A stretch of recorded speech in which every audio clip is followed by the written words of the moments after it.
Yo, what's good, Shinobi Nation? Welcome back to Just a Shinobi, the home of the craziest Naruto what-ifs. Today we're jumping into part 8 of What If Yajuu Sanin Trained Neglected Naruto. So strap in, because things are about to get explosive. If you're new to the channel, make sure to smash that subscribe button, hit the bell so you don't miss the next chapter, and share this video with your whole ninja squad.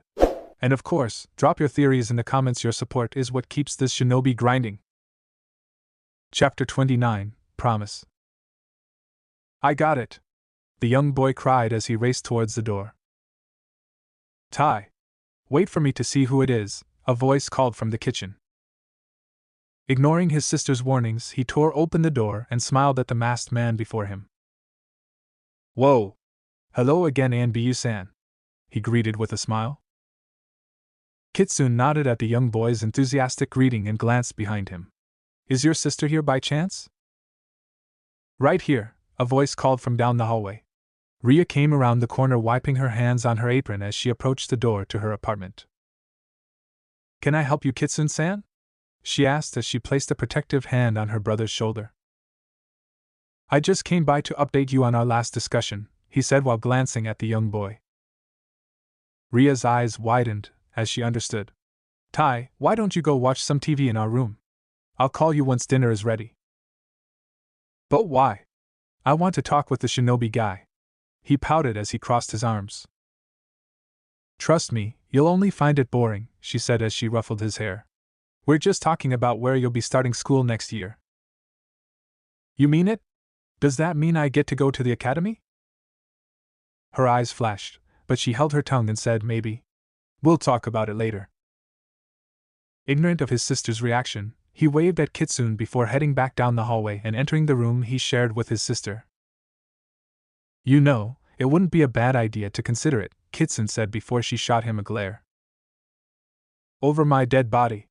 He is never going anywhere near that school. I will not allow my brother to become a shinobi, she angrily whispered. He seems quite passionate about it. He's 6. He's passionate about everything. Besides, he's too young to really understand what being a shinobi means. I started even younger than that, he replied, but that's not why I'm here. Is there anywhere we can continue this conversation in private? She angrily nodded and motioned him to follow her into the kitchen. She offered him a seat at the small table, as she placed the finishing touches to their dinner. Kitsune had been here once before, and it was still just as run down as it had been before. It was a small, cheap apartment with only 4 rooms, a tiny living room conjoined with the kitchen, a single bathroom, and a bedroom, which the siblings were forced to share. It wasn't the nicest apartment, but they certainly could do with far worse. After placing a lid on the boiling pot, she washed her hands and sat down at the table. Now what did you find out? I traced along the path you described and came across the wreckage of the caravan. Just as you feared, you and your family were seemingly targeted by a group of shinobi. She clenched her fists as she stared at her lap. Who was it? Unknown at the moment, but it appears as if your convoy was from IWA, he replied. Do you have any idea why they would target you? She was quiet as she rubbed her head. No, my family were simple traders. I really don't remember much of my early childhood. There's the occasional flash of mom and dad, but most of it is just blank. Kitsune was quietly processed this. She still adamantly seemed to believe her family had been traders. Perhaps her mother had taken up the craft while she was off duty with the children? Did you find anything regarding my older brother? Kitsune simply stared back at her, unresponsive. The Hokage had been explicit. Until they held all of the information, the children were to be kept on a need-to-know basis. No. From what I could tell, you two were split up during the final assault. Do you remember how you were separated? She shook her head. Not really. Whenever I think back to it, all I can remember is a flash of red and then everything goes dark. Kitsune became rigid at this comment. This confirmed his suspicions. It had been an Uchiha. After that, everything just goes fuzzy. The next thing I remember is being found by some leaf shinobi and being escorted to the village. He was silent as he digested this information. Just as he had feared, she seemed to be repressing most of the incident and her early life to consolidate the harsh reality of what she had seen. No one saw their mother being impaled and walked away from it unscathed. Ria, I know this may be hard to hear, but I believe it would be best if you were to seek psychological aid. Come again? Kitsune ignored her blunt comment and continued, as I was using my probe to look through your memories, I discovered the indicators that you are suffering from severe trauma. While you might not like to hear it, I believe you are repressing painful memories to save yourself from facing the reality of what happened. She was quiet as he reached his hand across the table and grabbed her fist. I saw what happened. That was a lot to take in for a child. She clenched her teeth as she stared back at his mask, but did not pull away from him. I am not some helpless little girl. No, you most certainly are not. I have been very impressed how hard you have been working to support yourself and your brother, but you were still just a child. Your mind was much more fragile than it is now. Well, how do you expect me to pay for psychiatric sessions? I won't waste my money on something as trivial as that. Nor would I expect you to. Since it is part of an investigation, the village would be happy to cover the costs. I have an old connection with a Yamanaka named Inoichi. He is in charge of the information division of the village, and has several doctorates in psychology. I'm sure he would be happy to take some time out of his day to talk to you. I know it may seem like a sign of weakness seeing a psychologist, but the first step of tackling a problem is admitting there is one. She was silent as her grip in his hand tightened. If you want to regain your memories and help us catch whoever was responsible, I truly think meeting with someone may be the best solution. I'll think about it. Good. That's all we can ask of you, he said as he released her hand. By the way, he said as he reached for his forearm, I stumbled across something I think you will be happy to see again. A tiny cloud of smoke erupted from his arm, and in his hand was a brown teddy bear. Her eyes widened in recognition and a blush formed across her face, as he handed it to her. Where in the world did you find this? This can't be the same bear I had as a kid, she said in awe as she inspected the knitting and patchwork of the previously decrepit old toy. I found it sitting in the mud out in rain country, he replied as he stood from the table. I had to wash it a few dozen times, restuff it, and sew it back together, but make no mistake, that is yours. She hid her excitement as she stuffed the small bear behind her back. Thank you, she muttered as she glared at the ground. Don't mention it. He knew from personal experience that even the tiniest strings to one's past could make a world of difference. Now, unless there is anything else, I have another appointment. She shook her head and offered to lead him to the door. As he left her apartment, he turned and said, A pleasure, as always, Ria-san. If you or your brother have any questions or concerns, simply ask the shinobi office for me, and I will be happy to assist you. He gave her one last nod before he started dashing off towards the TNI department. He had a meeting to get to. Ria watched the blonde A&B race across the village, and slowly shut the door behind him. She brought out the stuffed bear from behind her back, and quietly stared back at the cracked glass eyes. She softly smiled as she rubbed her thumb across the worn material. Nobody moved in the dark cell hidden beneath the village. The air was stale and dry, just like the stone walls that enclosed the room. 3 men stood silently in the darkness as they stared at the sleeping form of the man bound in chains.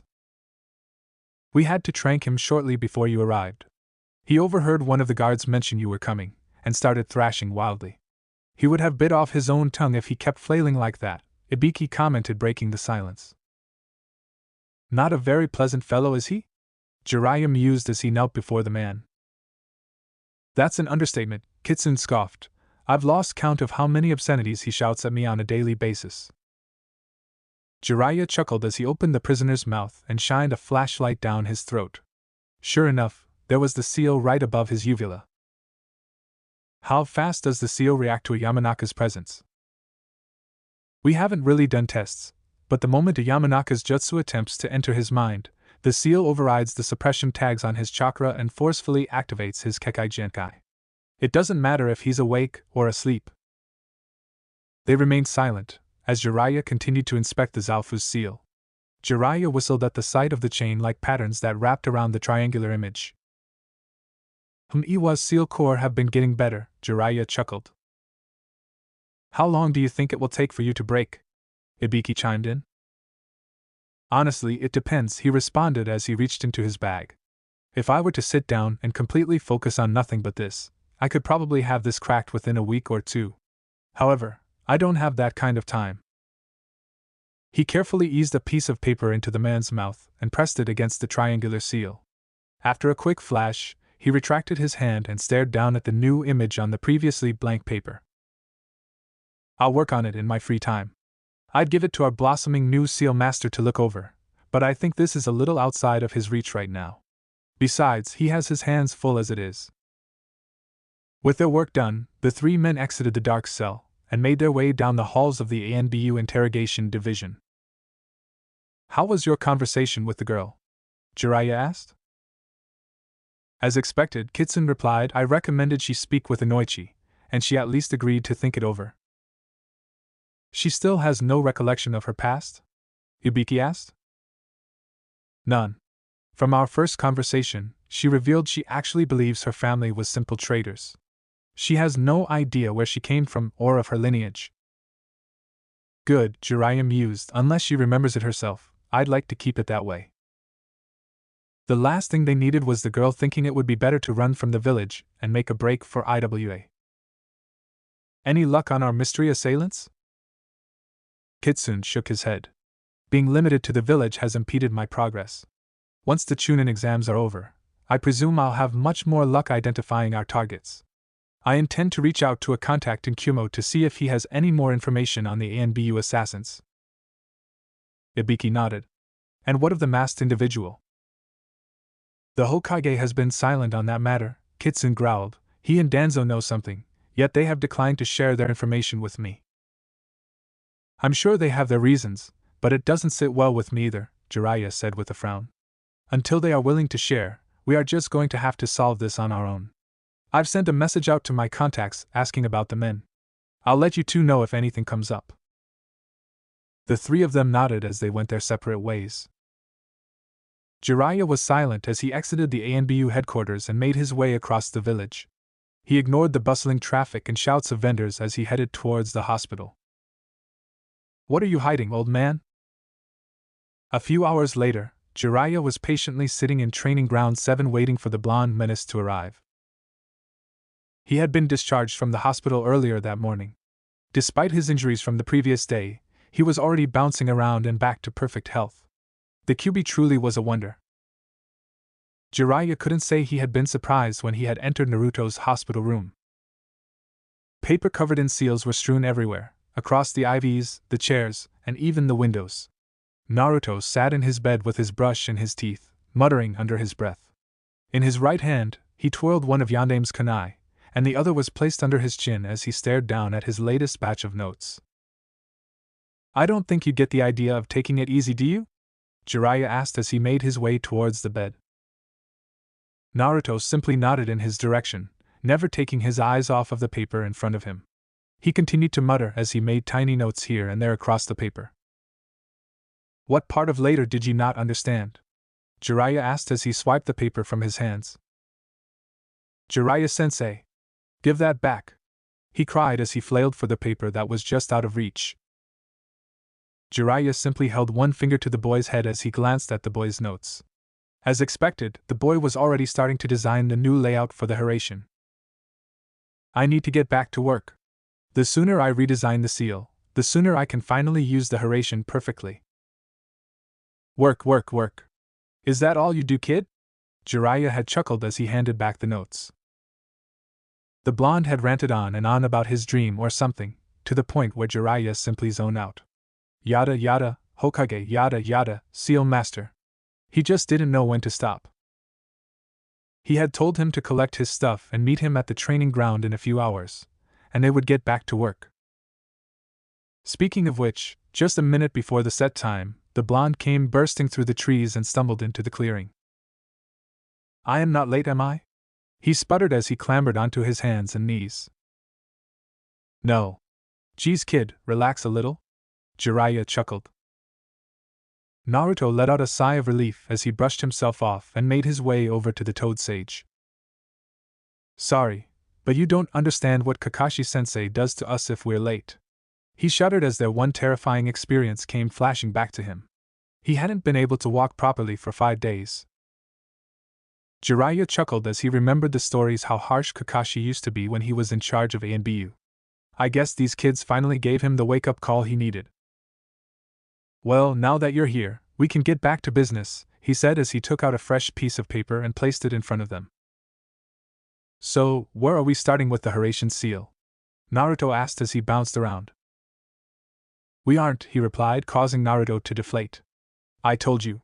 That is going to have to be something you figure out by yourself. It is going to be a seal that revolves entirely around you and how you work. If I'm involved in the process, my style may bleed into yours. I'm happy to voice my opinion here or there, but I'm not going to hold your hand. Some things in life need to be faced alone. Naruto was quiet as he digested these new comments. He may have agreed with the old coot, but he wished he hadn't been so blunt about it. Now, in the meantime, let's move on to something a bit more practical that will pay off sooner than working on the Hiraishin design. Naruto was shook out of his thoughts and watched as Jiraiya placed his hand above the piece of paper. He closed his eyes and placed his palm on the paper, and an instant later, the signature symbols for a simple storage seal sprung across the page. Naruto was confused as Jiraiya raised his hand and smirked at him. I don't get it. Was the seal just hidden in the page or something? Not at all. What you just witnessed is called marking. Tell me, what is the biggest hindrance for Fuinjutsu users in combat? Having to alter or write up new seal tags to accommodate for the situation, or running out of pre-made tags, Naruto replied while crossing his arms. Correct. This is the main reason why most people ignore as a combat form. It is tedious to learn and can be difficult to accommodate on the battlefield. Now this was a problem for several generations, until a user stumbled upon a neat trick, which he learned from a young lord in Wind Country. The young lord had been given the full education of someone of his stature, which included a basic understanding of chakra. As he drenched through mountains of paperwork, he sought a way of cutting down time. Jiraiya smirked as he raised his palm. So he sought out a jutsu that could help him, and ended up creating his own. Jiraiya lowered his hand and created another storage seal next to the original one. He ended up finding a way of converting his chakra into ink. He then pushed this jutsu to the next level and found a way to shape the ink into whatever form he desired. Pleased with his discovery, he simply used the technique to cut down time by signing his name across his paperwork.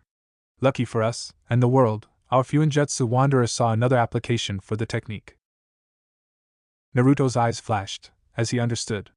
You could convert the ink into the shape for seals. Right on the noggin. Although it wasn't his intention, the Lord accidentally invented the perfect jutsu for seal masters to apply seals on the battlefield. All they would need is a single touch, and they could apply seals wherever they want. They were no longer dependent on what they prepared ahead of time for a fight. Naruto bristled with excitement as all of the new possibilities raced through his mind. Now, there are some problems with the technique, Jiraiya said, catching his attention. The shape of the applied seal is only as good as the user's mental image of what he intends to create.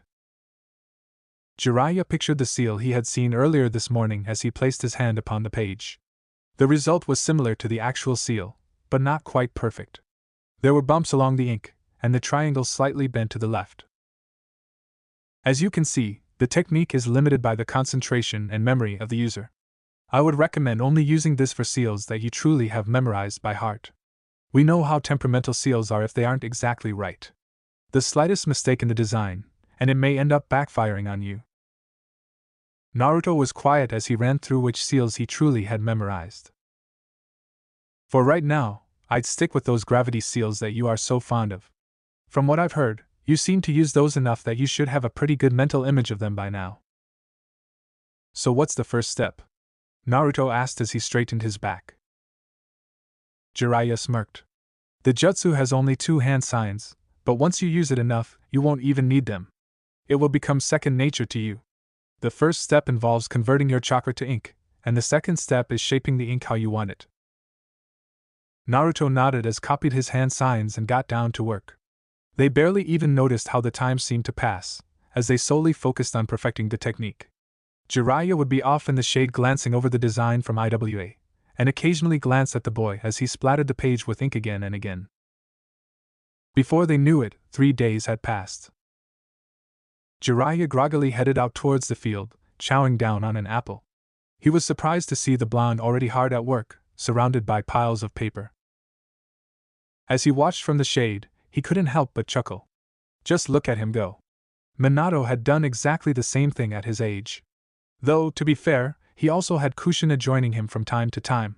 When those two had put their heads together, there was almost no problem they couldn't solve. You two would have been so proud, he thought as the boy raised his arms and shouted in victory. He chuckled at the boy's little dance as he headed across the field. Getting anywhere? He called out. Naruto turned around and shot him a big grin. He picked up his latest attempt and shot across the field towards him. I did it!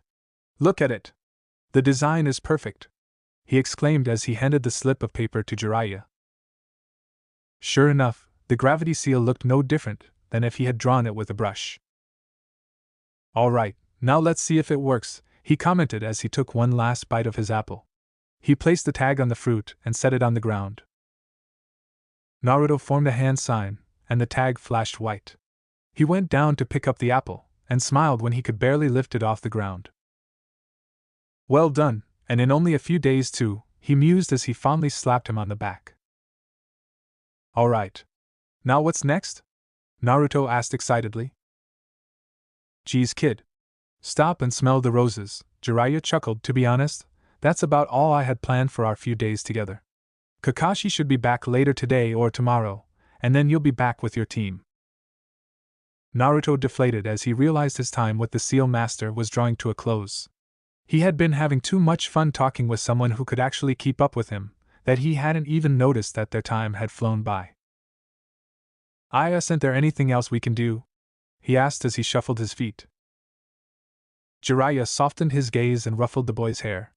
The boy really needed to learn how to conceal his emotions. He was like an open book. He would have loved to spend more time with his godson, but they both had their own jobs to get back to.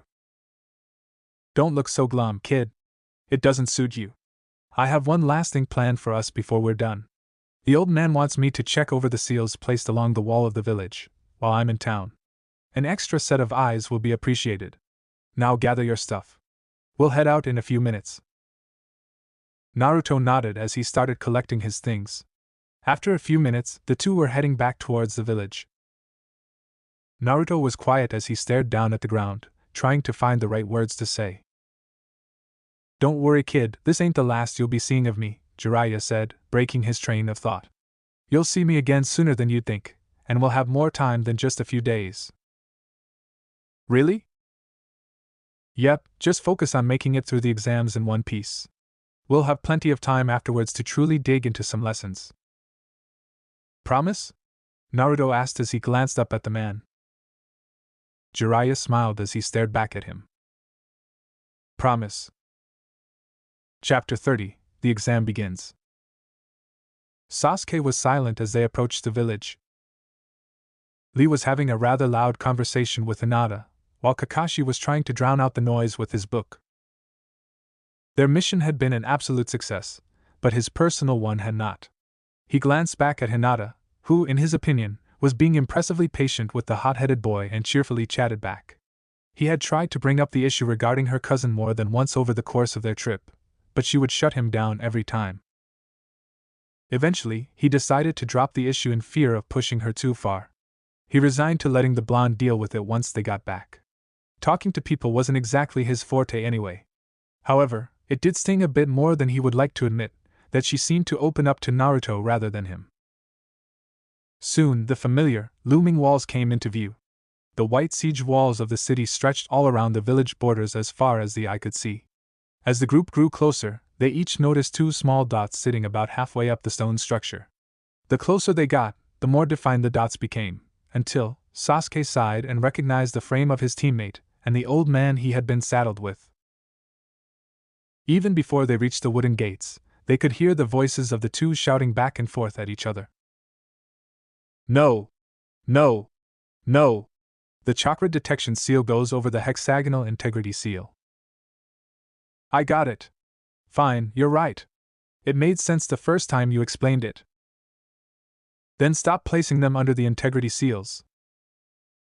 It's not like I'm trying on purpose. They look too similar to the which were these again? I already told you. It's the reverse climbing seal. It prevents enemy shinobi from using their chakra to walk up the wall. That's a terrible name. Why not call it the anti-sticking seal or anti-invader seal? 1. Those are too vague. 2. I didn't come up with the names. And 3. Stop complaining and just focus on getting them in the right order. Maybe I could if you'd stop yelling at me for a minute. Maybe I would if you didn't keep messing up. Sparks flew between their eyes as they drew face to face. Neither wanted to back down as the two growled at the other's stubbornness. I hope it hasn't been like this the entire time we've been gone, Kakashi called up from the gate. Naruto looked down and completely forgot about his feud with the old sage due to the welcome sight before him.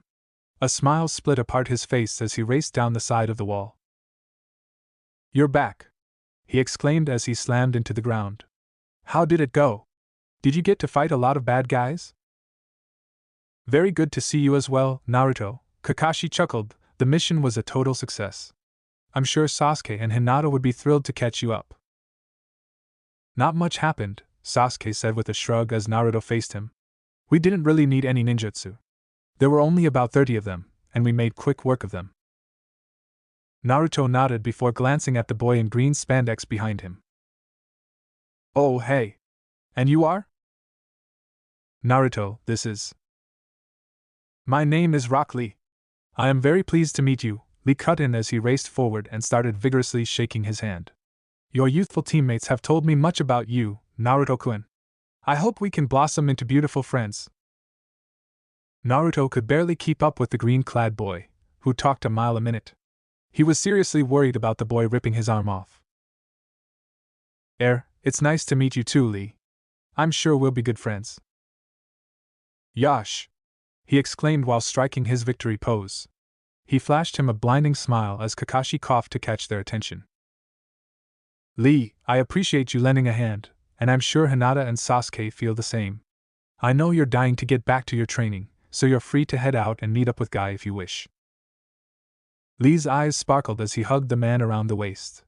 Kakashi squirmed as Lee shouted, "Thank you, Kakashi-sensei. Truly, you are as insightful and considerate as Guy-sensei claims you to be." Lee released him and gave a salute, before turning back to the snickering team. It was nice meeting you all. I hope we will clash in youthful combat during the exams. I wish you all the best of luck. With that, he tore off into the village, heading straight off towards the training grounds. Guy-sensei would really lay into him if he had slacked off in any way during his trip. He was already behind on his weekly 1,000 laps around the village. Naruto simply stared at the retreating dust cloud. That had been interesting. Sasuke leaned in and asked, "Remind you of anyone?" "What do you mean?" "You know. Very loud, super passionate, loves a hideous color. Ring any bells?" "Hardy har," he dryly replied. "Was he really like that the entire time?" "You have no idea," Kakashi sighed, "his sensei's even worse." Naruto shivered at the thought, before Lee's final words clicked in his head. Wait. Did he say he was entering the exams too? Yeah, he did, and I really hope we get to challenge him and his team, Sasuke said with a smile. That guy?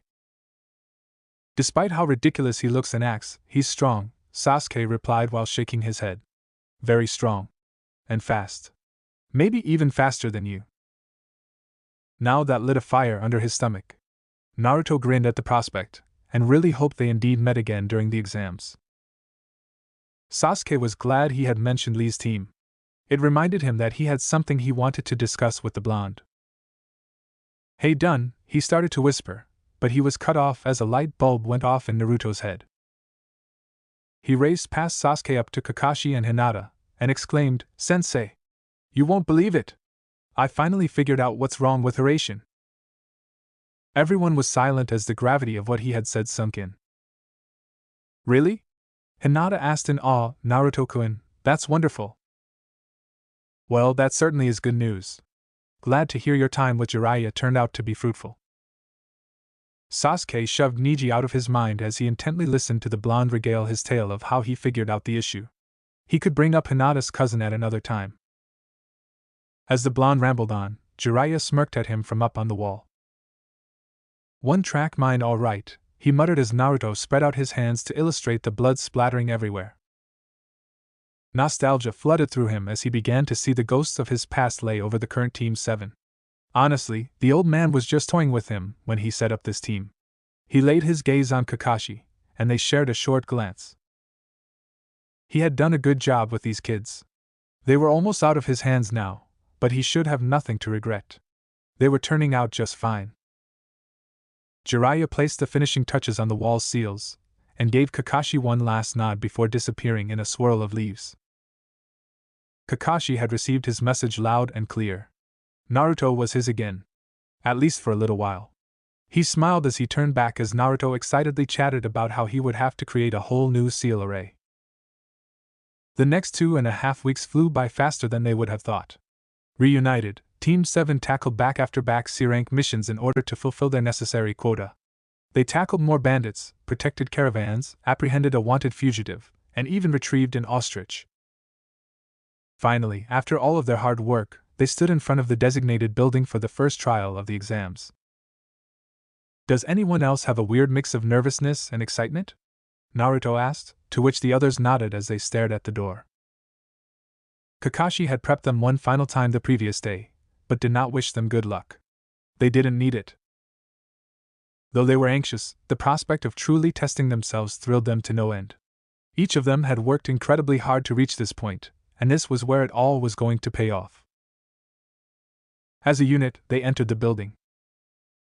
After ignoring the two trying to dissuade other examinees, they entered the exam room and felt a little anxious as more than half of the people in the room turned to stare at them. Naruto stared over the heads of the applicants throughout the room.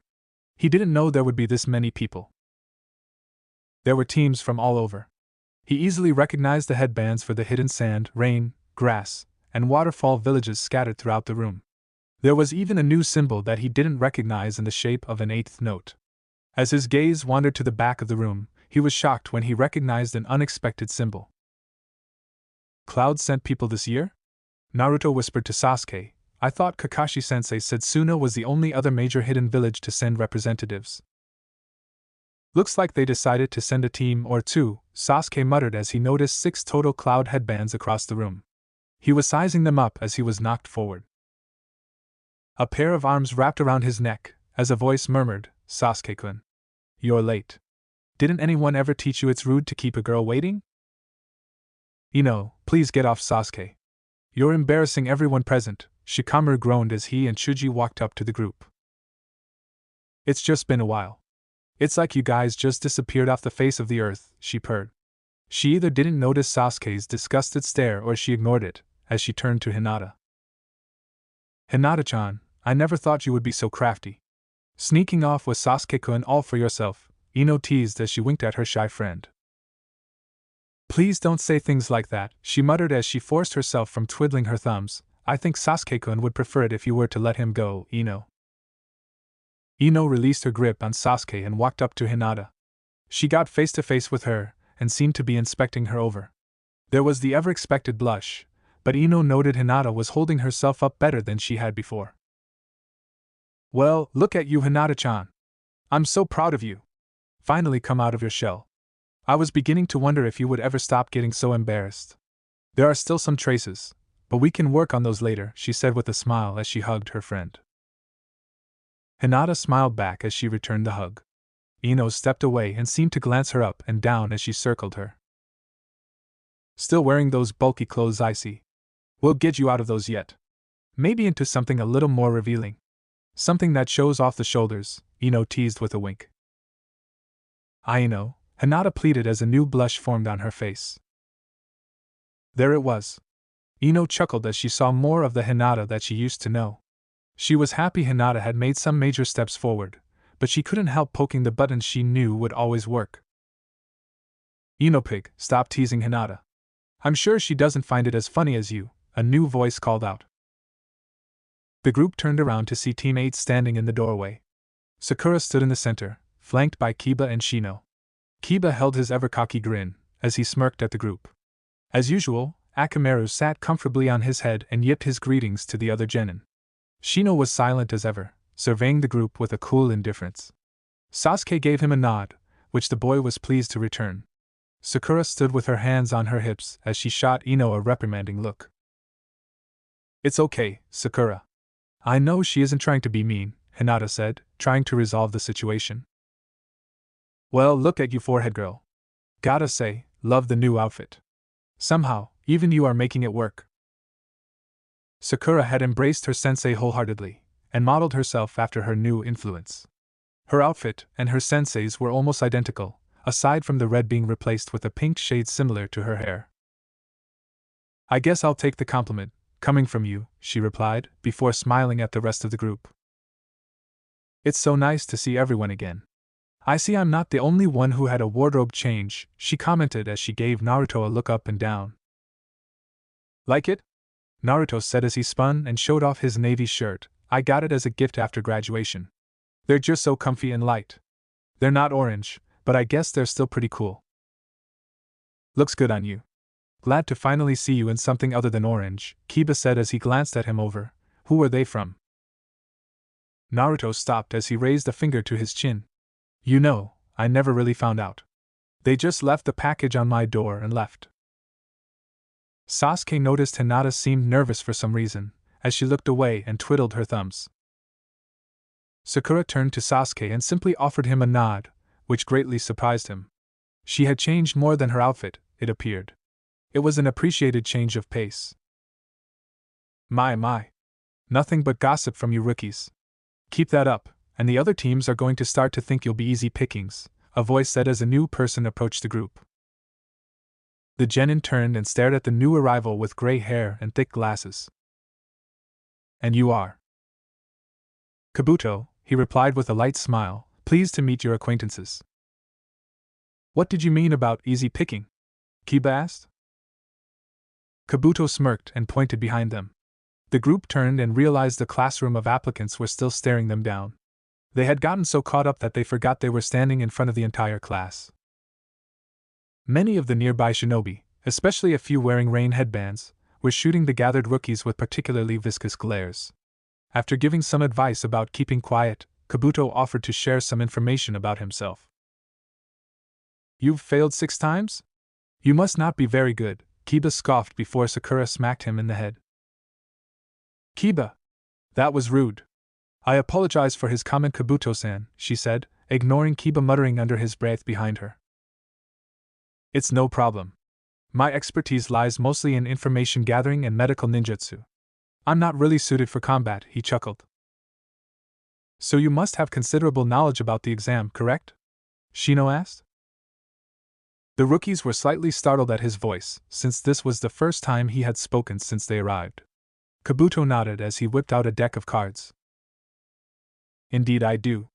I happen to keep these info cards regarding each of the teams participating in the exams. I'd be happy to share them with you." "Niji Hyuga and that team from Kumo," Sasuke said immediately.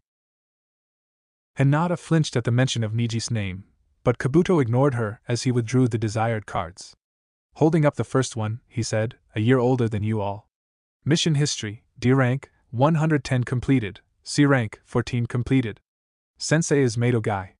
He is incredibly skilled in the Hyuga's form, and is praised as a genius even. This is his first exam with his teammates, Tenten Yukari and Rock Lee." Hinata had felt some discomfort at the mention of Niji's name, but the feeling didn't really linger. The same could not be said as Kabuto pulled out the 3 Kumonins cards. They are designated as Team Tesla. Mission history, D rank, 78 completed, C rank, 34 completed, and B rank, oh my, 6 completed. Sensei is Rokuri Yamada. The team consists of J.O. Shiro, Kaimoto, and EHL Honda. Unfortunately, I don't have anything regarding their abilities. They certainly are a surprise, considering Kumo usually refrains from sending emissaries to the exams." The genin were quiet as they digested this new information. 6 B-rank missions, that was just insane for a genin team. The knowledge that a team like that was part of the competition really made them realize how difficult this was going to be. "That's crazy," Naruto muttered as he glanced over the Kumo team. "Maybe," Sasuke said as his lip curled, "but we've been through worse." Naruto returned the grin as Kiba butted in, "Oh really? Stop trying to act all cool, Sasuke. I'll admit you guys are good, but there's no way you've gone on anything like that. Care to bet, dog breath? Naruto asked with a wry smile. Absolutely, Kiba grinned back at him. Naruto-kun. I don't think that would be a good idea, Hinata chimed in. Nah, go ahead and ask him, Kiba. Your reaction will be priceless, Sasuke smirked. Fine. Let's see Team 7's cards, Kiba replied smugly as he crossed his arms. Kabuto chuckled as he shifted through the deck. Come now. We're all Konoha genin in this. You all should be working together rather than pushing each other away. The exams are for personal promotion, but they're also about demonstrating the strength of the village. The more Konoha that passes, the better message that sends to the village's clients. He stopped as he drew out the 3 cards. Here we are, Team 7. Their sensei is Kakashi Hatake. For mission history, we have 22 D ranks accomplished. For C ranks, 7 accomplished, and well-known 2 A ranks. Team 7 was suddenly the center of attention as they felt the eyes of everyone in the room focus on them. Naruto internally cursed as he shot Sasuke a look. We certainly have a target painted on us now. He angrily whispered, Way to go, Sasuke. Just had to show up, Kiba, didn't you? You're one to talk, Hinata quietly scolded. You both are just too competitive. They both felt guilt creep through their system as they offered her a shy smile. As usual, she was right. Kiba sputtered as he tried to regain his bearings. He was about to go off, when the doors slammed open behind him. Akamaru yelped, and Kiba jumped in surprise at the towering man clad in black before him. He glared down at him and growled, Move! The rookies and Kabuto walked off as fast as their feet could carry them and spread out through the classroom. The man's almost hungry gaze instantly began to grate on the nerves of the genin. He was certainly imposing, and the scars along his face certainly helped reinforce that image. Oh no, Naruto muttered as he recognized the man. What? Who is it? Sakura whispered as Naruto slammed his head into the desk. The two had unintentionally ended up sitting next to each other in the 6th row. It's Ibiki. He's the head of the interrogation division.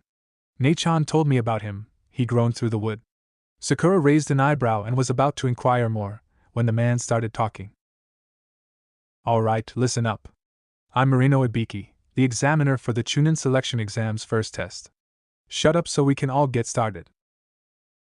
To say the least, a unanimous groan echoed through the room as he revealed the true nature of the exam. What do you mean it's a written exam? Hinata smiled as she penciled in her final answer. She was quite proud of herself. Sure, she had seen through the true purpose of the test, but she had taken it upon herself to actually tackle the test without resorting to cheating. Even without using her, she still managed to answer all 9 questions. She turned over her test and glanced around the room. About a quarter of the examinees had failed already. Some were just not sly enough in their approach to cheating, or they were disqualified due to their teammates. Speaking of which, she cast a glance to her right towards Sasuke, who sat 2 rows in front of her. While he was quickly writing, she noticed his head wasn't exactly turned towards his paper. She noticed the planted in the row ahead of him, and noticed their hands. He was using his Sharingan to copy the plant's movements for his answers. Satisfied with his progress, she turned to her left towards Naruto. He and Sakura were about 3 rows ahead of her. He seemed to be making steady progress. While it was commonly known he despised any form of testing, she knew he was actually quite smart. All those years of calculations and studying had to count for something. Indeed, Naruto had actually done pretty well, and was quite pleased with his work. He had sailed through the problems regarding calculations, but the ones regarding history or foreign policy stumped him. He glanced over at Sakura, who had sailed through this section of the test no problem. His eyes shot back to his paper, as he felt the heated glare of Ibiki turn on him. He was actually beginning to get nervous. The clock was growing closer and closer to the time limit, and he still needed to get 3 questions. Sakura was his best bet at getting the correct answers, but he couldn't just speak at her paper. They were far too long and complicated to simply copy. He smirked as an idea popped into his head. Pretending to be bored with the exam, he leaned on his hand as he doodled in the bottom corner of the test. After staring at the prankster for a minute or two, Ibiki grew bored of him and turned his attention to some other unlucky soul. Even after he was satisfied Ibiki's attention was no longer on him, he still waited a minute or two just to be sure. Nei-chan had told him all about the man, and he didn't feel like taking any chances. Naruto occasionally glanced at the chunins patrolling the aisles as he shaded in the final markings. It was hard making them as small as he could, but he was pretty sure they would work. He smiled at his paper as he blew away the little bits of eraser, and stared down at the small seal. Traditionally, seals were transcribed with ink. This was due to its liquid state and low viscosity. Since chakra was just another form of energy, it tended to flow easier through a liquid format. Using water was out of the question because it was almost impossible for it to keep the defined shape that was necessary for seals to function. However, liquids composed of water tended to be great conduits for. As it turned out, blood was an excellent framework for seals due to its viscosity and tendency to stain. In fact, certain seal patterns were only accessible through the use of blood as a marker. For obvious reasons, it was a practice that was heavily frowned upon and forbidden across the elemental nations. Thus, ink served as the happy medium that fulfilled the necessary requirements. That being said, a liquid was not always required for seals. It was just the easiest medium for spreading chakra through the pattern. Other methods, such as a pencil or even a crayon, were possible, but less proficient. Naruto looked at his tiny design, and quietly tore off the bottom of the page. This was where things got tricky. His whole plan actually centered on something out of his control. He gently tapped Sakura's feet as he slid the tiny piece of paper to his right. She was silent as the tiny piece of paper slid next to her test. This was the problem with his plan. He had to rely on blind trust that Sakura would be willing to help him. Honestly, there was no reason for her to do so. If anything, ratting him out would only help her. If he were to be disqualified, her team would have an even better chance at passing. The less competition, the better. However, he hoped that she would remember Kabuto's message from earlier. The exam wasn't just about being promoted. It was about proving the strength of the entire village. The more teams from Konoha that passed, the better it would look. Kitsune and the Hokage had both lectured him for years about placing his trust too easily, but once it was earned, it was hard to shake. He and Sakura had known each other for years. Sure, they were never the closest of friends, if you could even call them that, but they had grown up alongside each other and shared a bond that resonated throughout their year of rookies. Something instinctual just drove them to feel connected. She stayed silent as she tentatively picked up the piece of paper and hid it in her palm. Naruto was beginning to feel hopeful, before his tongue curled in his mouth. He fought tooth and nail from crying out due to the crushing pain on his toes. She sent him a short glare as she twisted her heel a little more into his foot. Sakura was an avid by-the-books person, and frowned upon all forms of cheating, even if it was necessary. However, she eventually sighed and removed the pressure from his foot. She placed a tiny scrap of paper on her test, and made a hand seal under the table. The paper flashed for half a second before returning to normal. She tapped his foot twice in return and slid the paper back to him. He didn't glance at her, but he doodled a tiny smiley face on the top of his test for her to see. He placed the shred of paper over the first unsolved question and placed his thumb over the symbol. After a surge of chakra, Sakura's neat handwriting etched across the page. He repeated the process 2 more times, and he smiled at his completed exam. He would have to make it up to her somehow in the next section of the exams. With his test complete, he leaned back as he waited for Ibiki to reveal the final question. After 15 more minutes, Ibiki ordered everyone to drop their pencils, and revealed the final stakes of the final question. Naruto sat up as team after team started to head out the door. His heart burnt as he witnessed more and more genin regretfully drop out of the exam. He glanced across at Sasuke, whom he was relieved to see had no intention to forfeit this opportunity. He could tell without even looking that Hinata was a different story. It wasn't concern for herself that plagued her, but rather her concern for her teammates. She knew how much being a shinobi meant to them, and she did not want to ruin their chances just for a single question. Naruto could start to see her hand twitch, and his eyes widened. He was not going to allow her to ruin her chance to prove her family wrong just for their sake. He slammed his hand on the desk and stared Ibiki directly in the eyes. "Something you want to say, Pipsqueak?" Ibiki coldly asked as he and the boy stared down at each other. Neither flinched or even blinked in their grudge match of will.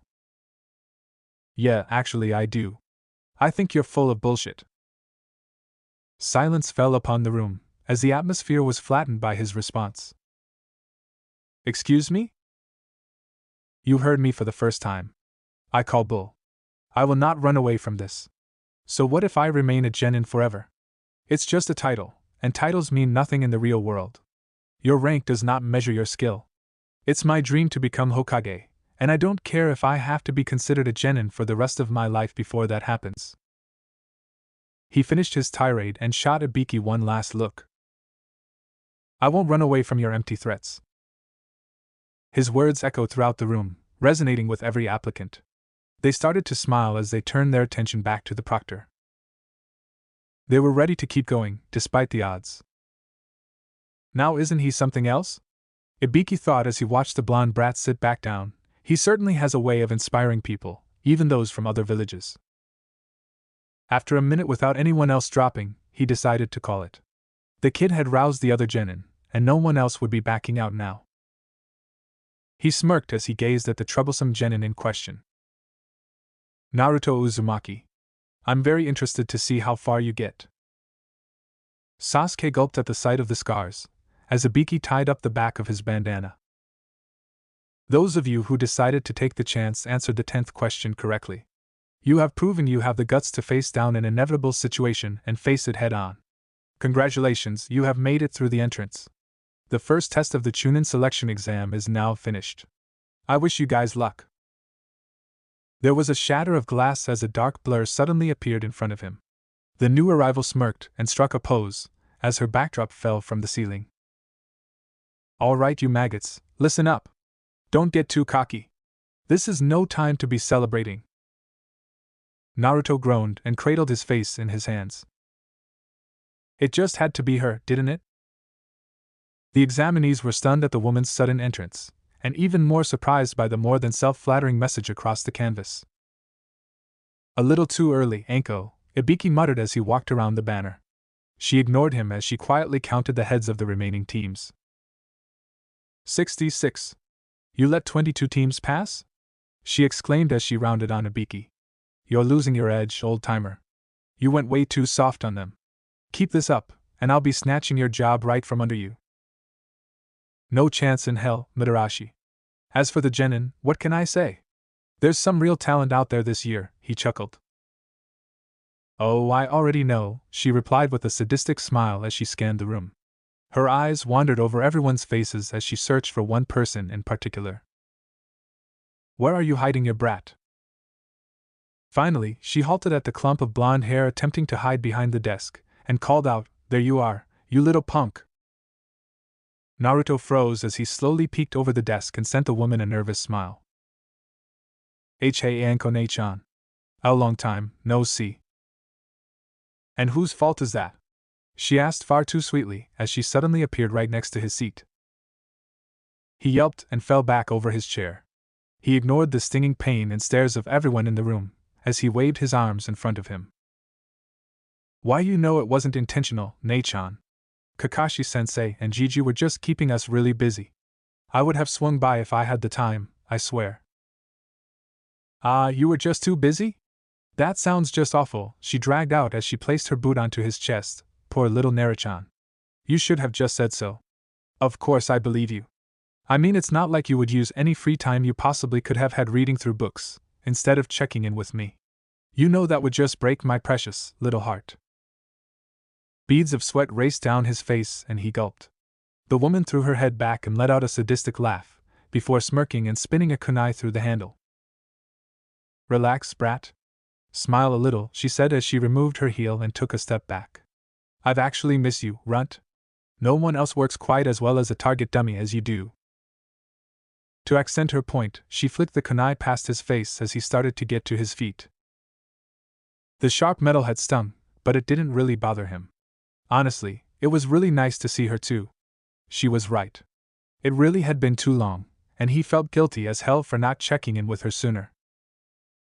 The other examinees watched in confusion at the antics of the strange duo. Naruto-kun, Hinata called from the other side of the room, "Who is this lady?" She was surprised by the little girl's question, and angrily bopped Naruto on top of head. "You mean you haven't told your teammates about me? Now that actually is hurtful, Naruto-chan. If you hadn't picked up your manners from me, I would have scolded you again." Naruto grumbled in response, while rubbing his aching head. The woman flashed Hinata a devious smile as she placed a hand on her hip. "The name is Anko Mitarashi, Hyuga girl. Don't you forget it. That goes for all of you. I am your proctor for the next phase of the exam. I hope you're ready, cause it is going to be an absolute bloodbath." Chapter 31, A Kindred Spirit. 7 years earlier. "All right, I think that's just enough drinks for you, Kurenai," a man said as he helped her off the floor. "Party pooper," her friend murmured, as she too helped him lift up their friend. No. I'm just fine," the young woman murmured as she tried to wave them away. The sudden movement made her very nauseous, and the world felt like it was spinning out of control. She almost lost her stomach as she leaned against the bar. "Yeah. You're done," Asuma muttered as he started carrying her towards the door. It had been a special night. After a lot of coercion, they had finally managed to get Kurenai to join them for drinks. For a long time, Kurenai had refused to partake in drinking. It was something her parents had dissuaded as a child, and was just against the fiber of her being. Instead, she had always served as the mother hen of their group. She'd watch over everyone with a passion and sometimes chastise them for some of their more destructive habits. Tonight, Kurenai needed a little relief. She had been seeing someone from the civilian sector for quite some time, and it had ended on a rather poor note. She needed some comfort, and her mischievous best friend had known just the thing to help her. Anko had been fiendishly thrilled to finally coax a little fun out of her. Kurenai was always so rigid and proper that it sometimes drove her mad. The two butted heads on more than one issue, but Anko would always apologize if she felt she had gone too far. Kurenai meant too much to her to lose over something as silly as an argument. She had been there for her during a very difficult time in her life, when many others had not. She had overlooked all of her negative quirks and stood by her anyways. For that, Anko was eternally grateful. "I think it's about time we got you home," Asuma said as they left the bar. Kurenai groaned as she stumbled along the dirt path. Even in her current state, she could tell she was not going to have fun the following morning. "Oh no, you don't," Anko slurred as she pulled her friend away from him. "I'm taking her home myself. I won't allow any inappropriate behavior on my watch." "Anko, you're drunk as well," Asuma sighed as he ignored her remarks. Kurenai had usually served as the designated sober friend, but tonight, he had offered to fill the void. "Maybe I'm a little tipsy, but I'm sober enough," she said as she sent him a smirk. "Don't think I don't see those glances you two share. I bet you're just thrilled things didn't work out between her and that theme. I'm not allowing the two of you out of my sight. You lure of her, don't you?" Asuma knew he shouldn't egg her on in her current state, but he couldn't help it. "If that's the case, what does that say about those glances you've been shooting at Kakashi?" Anko's already red cheeks turned crimson and she shouted, "Shut up. That means nothing. Stop changing the subject. You aren't taking advantage of my innocent Kurenai-chan." Asuma sighed and rubbed his forehead. Anko could be so thick-headed, especially after she'd been drinking. "I'm honestly not trying anything. I just want to make sure you both get home safe and sound." "Worry about yourself," she huffed as she dragged her limp friend down the road. "No one's getting near my Ku-chan. Besides, I think Guy and Hate need more help than she does. Night, Asuma." Asuma cursed as he watched them go off. Anko's mind was a bit clouded, but she could take care of herself if the situation arose. Kurenai, on the other hand, was completely hammered. She would not be able to fend for herself if someone decided to test their luck against the drunk shinobi. The door opened behind him, and a voice called out, "Go on. I've got Guy, and Ebisu is taking care of Hate. We can take care of things from here." "Thank you, Kakashi. I owe you one," he said as he shot off onto the rooftops. "Don't mention it," he muttered to the wind as he stared off at the retreating forms of the girls into the darkness. He might not show it very well, but he deeply cared about the well-being of his former classmates. He may have been drowning himself in work, but he made sure to come out once or twice upon Guy's request. Sensei would not have liked him being so cut off from his friends. You are going to have so much fun tomorrow, Kuchan. I just can't wait to watch, Ankso sadistically cackled from the front door of her friend's house. Nighty-night, Kurenai. I'll be back in the morning to watch the show. A groan from the hallway leading towards the bedroom was her only response. After locking the door with the key she had given her, Anko began heading off into the village back towards her place.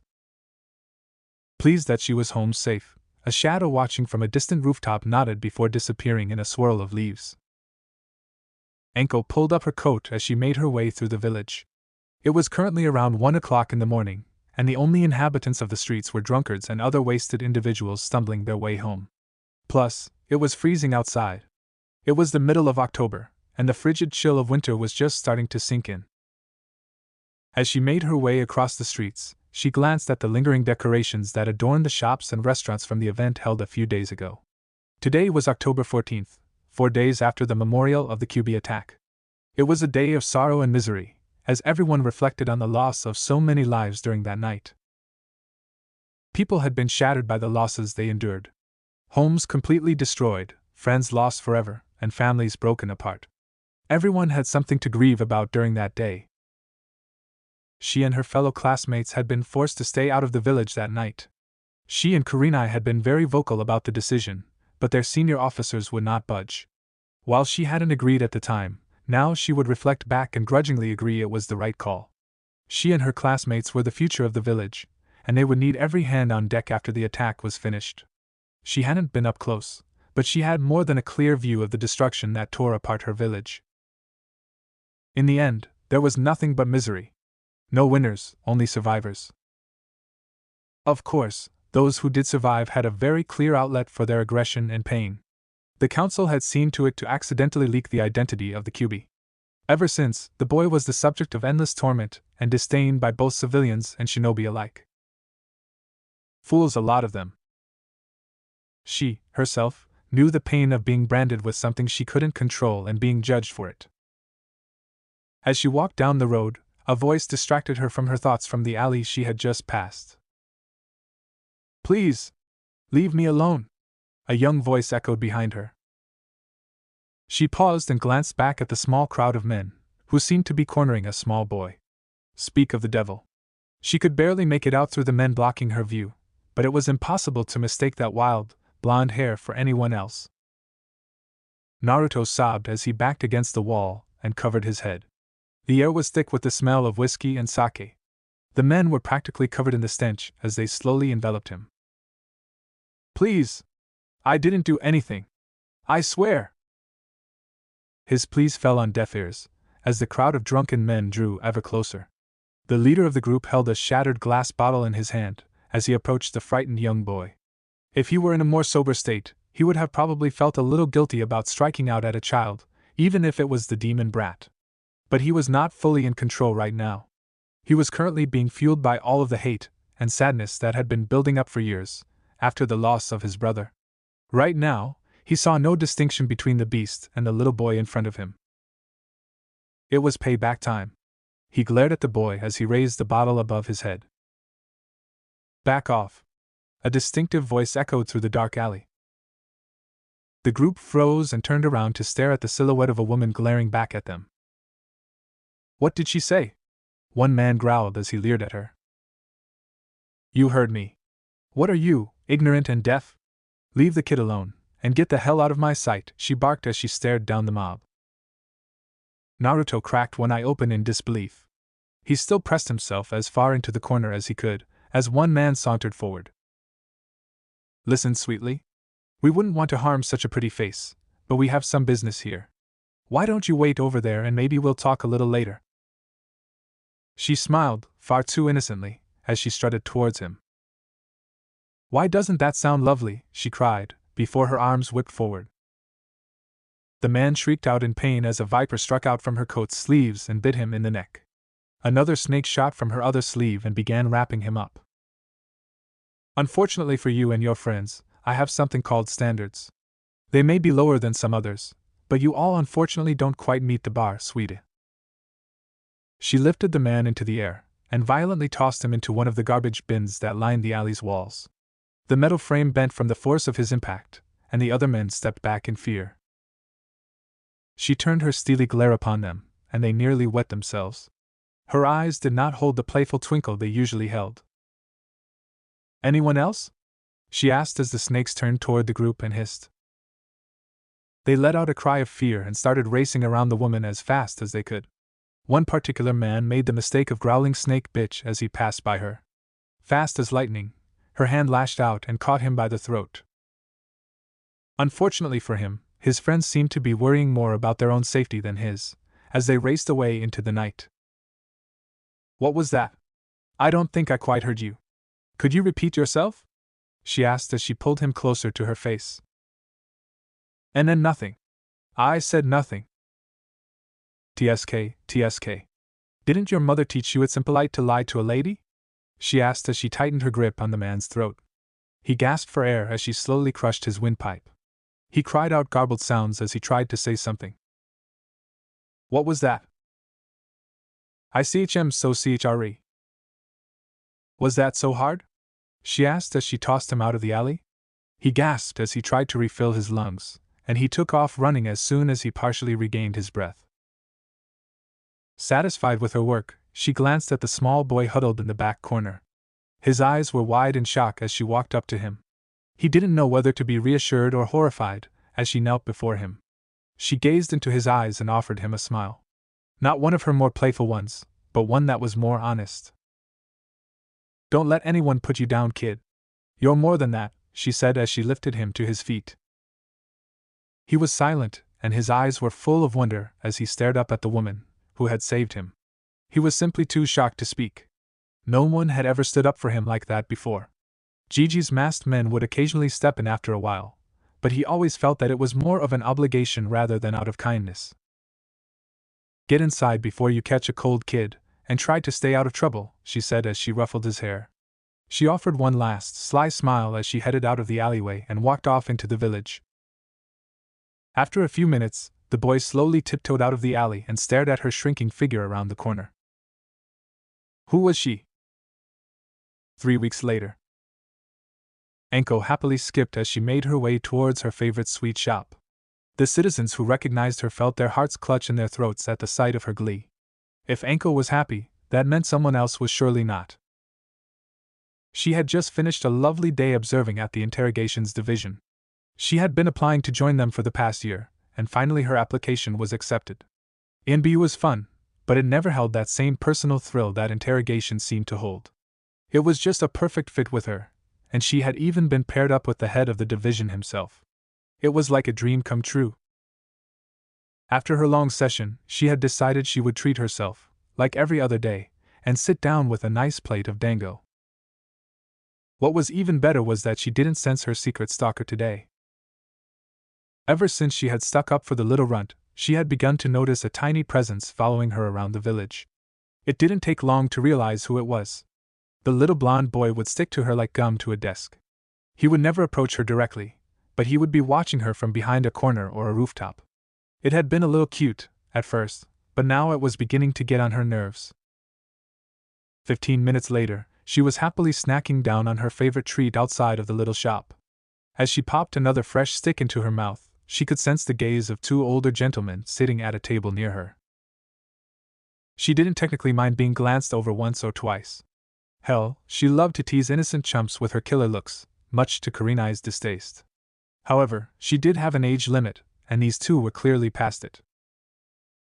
It was beginning to tick her off, and she was about to say something, when one of the men was drenched in red paint. She and the other occupants were shocked as the man cried out over his hair and clothes being stained. Immediately afterwards, the other man was painfully pegged in the forehead by the metal can, sending him toppling over his seat. Everyone glanced across the street and stared towards the rooftop at a young boy with goggles. "Keep your eyes to yourselves, you perverted, old lechers!" he cried out before he turned around and fled. Anko chuckled as the 2 old men started sputtering and trying to excuse themselves to the other patrons, who were now shooting them with dark looks. Anko glanced up at the retreating form of the brat and decided it was time she really sat down and talked with the brat. The young boy was silent, darting from corner to corner as he followed the purple-haired woman in a trench coat. He had been following his mysterious savior for some time now. A mixture of gratitude, curiosity, and admittedly, hero worship pushed the little boy to find out more about this strange woman. He had followed her around the village almost every day for the past week now, and was mustering up his courage to come right up and thank her. He had decided today was going to be the day, so he was now tracking her path down her usual route after work. He followed her until she made a strange turn and went down a dark alley. This action surprised him, and made him cautious as he approached the corner to the alley. He slowly glanced around the corner, and he was shocked when he found that she had just disappeared. He slowly crept towards the dead end as he looked everywhere for her. There were no other paths, and no doors leading out of the alley. Where could she have gone? He yelped as he was knocked from his feet and dragged along the ground. He shrieked and fought against something wrapped around his ankles, as he was lifted into the air. He fought and kicked against his restraints, but was silenced and awestruck as he found himself face to face with the mysterious woman. They were silent as she hung him there with her snakes firmly wrapped around his legs. Neither said a word as they stared into each other's eyes. Naruto was oddly quiet as he gazed back at the usually snarky woman. Hello, he stuttered before she released him. He fell to the ground with a thud, and her snakes retreated back into her coat. Why are you following me, kid? She asked as she placed a hand on her hip. The usually boisterous boy seemed uncharacteristically shy as he stood back up and shuffled his feet. You and never got to say thank you for what you did the other night, he stuttered as he glanced at the ground. Think nothing of it, she said with a dismissive wave, those guys were just assholes and needed to be put in their place. But you stood up for me. No one has ever done that before, he said as he reached into his pocket. He felt his heart fall a little as he stared at the slightly smushed box. I wanted to thank you, but it got a little crushed in my pants, sorry. He was clearly nervous as he bowed and presented the box in front of him. He hoped she would like it. He had been saving up all week for it. She raised an eyebrow, but gently took the present from his hands and opened it. It was nothing special, but he had obviously thought it would mean a lot to her. Inside the box were 3 slightly flattened sticks of dango. She smiled and felt her heart soften at the sight. She glanced back at the boy, who was nervously awaiting her reaction. Oh, Karina would never let her live it down if she saw how much her heart was melting right now. He was just too adorable with his chubby, little cheeks and wide eyes staring up at her. She smirked down at him and stuck the stick into her mouth. By the way, I loved what you did the other day at the sweet shop. Those old bastards really had it coming. He giggled at the memory, and was more than surprised as he felt her ruffling his hair. She knelt down in front of him and smiled. Anko Midarashi. Pleased to meet you. His face lit up with a big smile as he reached out his tiny hands. Nice to meet you, Anko Ne-chan. I'm Naruto. Naruto Uzumaki. Present day. Anko smirked as she watched the brat chatting away with his team. All of the applicants who had made it past the first exam were all gathered in front of her home away from home in preparation for the second test. The forest of death loomed over the applicants, casting discomfort through some of the younger genin. Some said it had been an experiment from the first Hokage that was abandoned after some unforeseen accident. Either way, it served today as the ideal training site for ANBU and special jounin. There was nothing too dangerous that it wouldn't be able to handle, but there was plenty of massive wildlife that could get the drop on you if you weren't careful. Back to the blonde, she watched as he chatted with that stick-in-the-mud Uchiha and the small, shy Hyuga. Oh, she could not wait to sink her teeth into her development, literally and figuratively. From what she had heard, the girl was as quiet as a mouse in public, but a lion in combat. She was looking forward to seeing that firsthand. She would have to force Kakashi to introduce her to his little team down the road. Seeing how the blonde neglected to mention much of her, she needed to make sure they had a good impression of who they were dealing with. Kakashi was going to do it whether he liked it or not, and unless he wanted to sleep on the couch, he was going to like it. The blonde had come so far from that day she discovered him in an alleyway. During his time at the academy, he would occasionally come to her asking for help, and she would always be willing to oblige. She had been happy to whip him into shape, and she had all too many sadistic ways of doing so. Snakes turned out to be quite powerful motivators. Watching him converse with his friends was starting to make her feel old. Hell, she wasn't even 30 yet. She shouldn't be feeling old. Yet, it filled her with a strange satisfaction to see how far her lonely little boy had come. It just felt odd thinking back how fast time had flown by. Kakashi had kept her up to date with their training. She hadn't given him a choice. The man had run them ragged, and she loved every detail of it. Sicking his mutts after them was her particular favorite highlight. She was drawn out of her thoughts as she noticed the runt jogging towards her. "What is it, Shorty? You better not think you'll be getting any special treatment." "Wouldn't dream of it," he chirped, ignoring her irritating nickname. His height had always been a sore point for him. "I just wanted to let you know I really am sorry for not checking in. I feel bad about it." "Don't be," she chuckled as she gave him a noogie. "I know you're busy. It just wouldn't hurt to drop by every now and then. It just feels weird without you around. I remember a time when you wouldn't leave my hip." "God, you're starting to sound a little old, Nachan," Naruto whistled, before he gulped and realized what he had just said out loud. Anko's face darkened as she loomed over him. "What was that, you pipsqueak?" "And then nothing. I didn't mean it." She cracked her knuckles as she took another step towards him.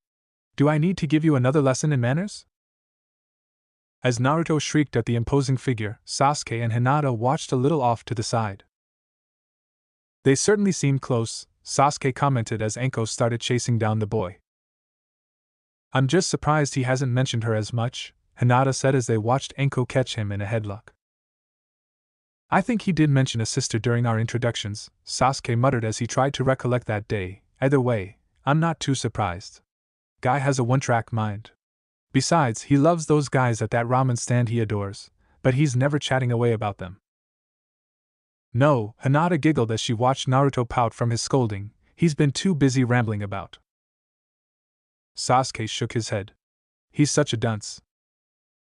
Hinata arched her eyebrow and sent him a glare. And just who was it that egged on Kiba and drew the attention of everyone in the room? He lightly blushed and diverted his gaze. "Fair enough," he grumbled under his breath. Hinata smiled at his reaction. With every day that passed, she could notice Sasuke becoming more and more open with him. He was still very reclusive, but he was much better than he had been when they were placed on the same team. His lessons in Kenjutsu had really done a number to help him relax. Speaking of which, that reminded her that she and Naruto needed to start looking for Sasuke's birthday gift. She already had something in mind, but it just required finding the perfect fit. Sasuke had yet to find a perfectly balanced blade for himself. Many of the tantos that Kakashi would provide ended up being too short for his preferred reach. Since he felt it would only slow him down, he had opted out from bringing a sword with him during the wave mission and the exams. He wanted to be fully comfortable with a blade and mastered his sets before he started taking one into battle. She gazed over the remaining genin to see who had passed from the first test. She was glad that the other two rookie teams had passed as well. She noted that several teams from Sand and the newly formed Sound had also passed. She noted 2 or 3 teams from Waterfall, and was not surprised that the major team from Kumo had passed as well. Of the 3 of them, the one who had been identified as Jay certainly talked the most. He was a chatterbox, walking from team to team and striking up conversations with the more amiable participants. She had wondered if it was a tactic to create alliances before the test, until she noticed with some distaste that he seemed to mostly be targeting the female members of the teams. She was reassured to notice that his teammates shared her look of disgust. The one she thought was named Kaimoto was shooting Jay a dark look. He had rich, dark skin common to the people of their region and a shaved head. He was wrapped up in maroon and gray leather that seemed to function like light armor. The other teammates still sent chills down her spine. There was just something about him that rubbed her the wrong way. The one Kabuto had referred to as EHL reminded her a bit of Sasuke with his cold indifference towards everyone else. He had spiky white hair a bit longer than Naruto's, and a blue scarf that covered his mouth. She continued glancing over the remaining teams, and felt her breath get caught in her throat as she recognized one in particular. Sasuke noticed her freeze up and followed her line of sight. He wasn't surprised when he saw Lee standing next to who he presumed were his teammates. The girl had her hair tied up into twin buns, and was casually chatting with Lee. The boy standing off to the side was who really caught his attention. "So that's Niji?" he asked as he stepped forward next to her. "Why yes," she muttered as she tore her gaze away. "You seem like you're almost scared of him," Sasuke commented in surprise. "It's not that. It's just something else," she muttered as she turned away. Sasuke sighed and stepped in front of her. "Look. You've been avoiding this for the past few weeks, and I've been happy to give you your space. However, I don't know what's going on here, and if there is a problem, I need to know it. I don't want there to be an issue if we run into them during the exam. Either you can talk about it with me, quietly, or I bring Naruto over here, and we both know he won't take no for an answer."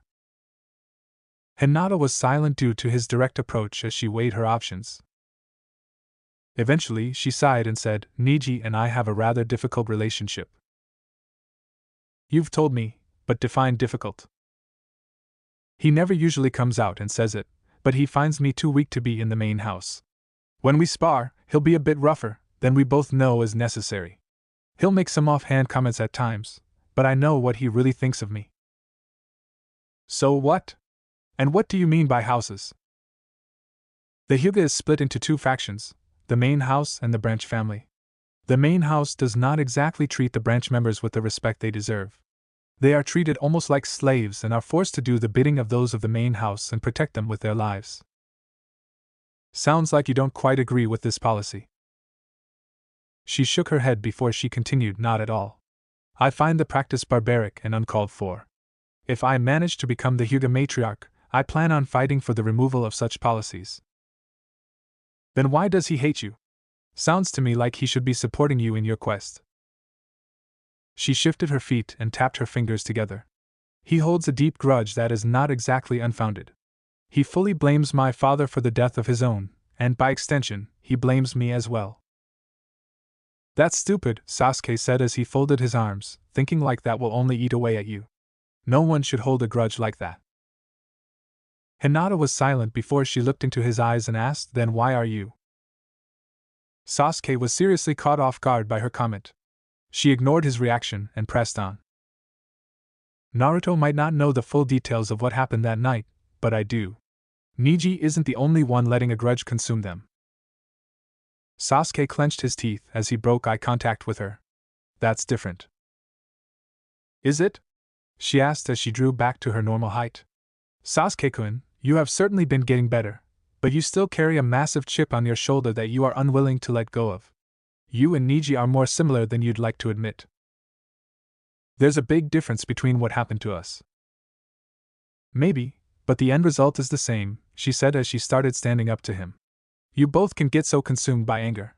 It is easy to get sucked in and let those thoughts consume you. There is no reason Niji should harbor a grudge against you. I do have a reason. I have to hunt down my brother." "I'm not saying that you shouldn't. He does need to pay for his crimes, but you shouldn't let your drive to catch him consume you in the process." Sasuke reflected back to the similar thoughts he had faced during the start of their training. Upon realizing how much thinking about his brother was limiting him, he had reached out to find other activities to help ease his mind and help him relax. He had tried several activities, including some light gardening and reading. Kenjutsu came the closest to filling the void, but he had yet to find that thing that truly calmed him and drove the thoughts of his brother out of his mind. "I'm working on it," he sighed. "That's all we can ask for," she said with a smile.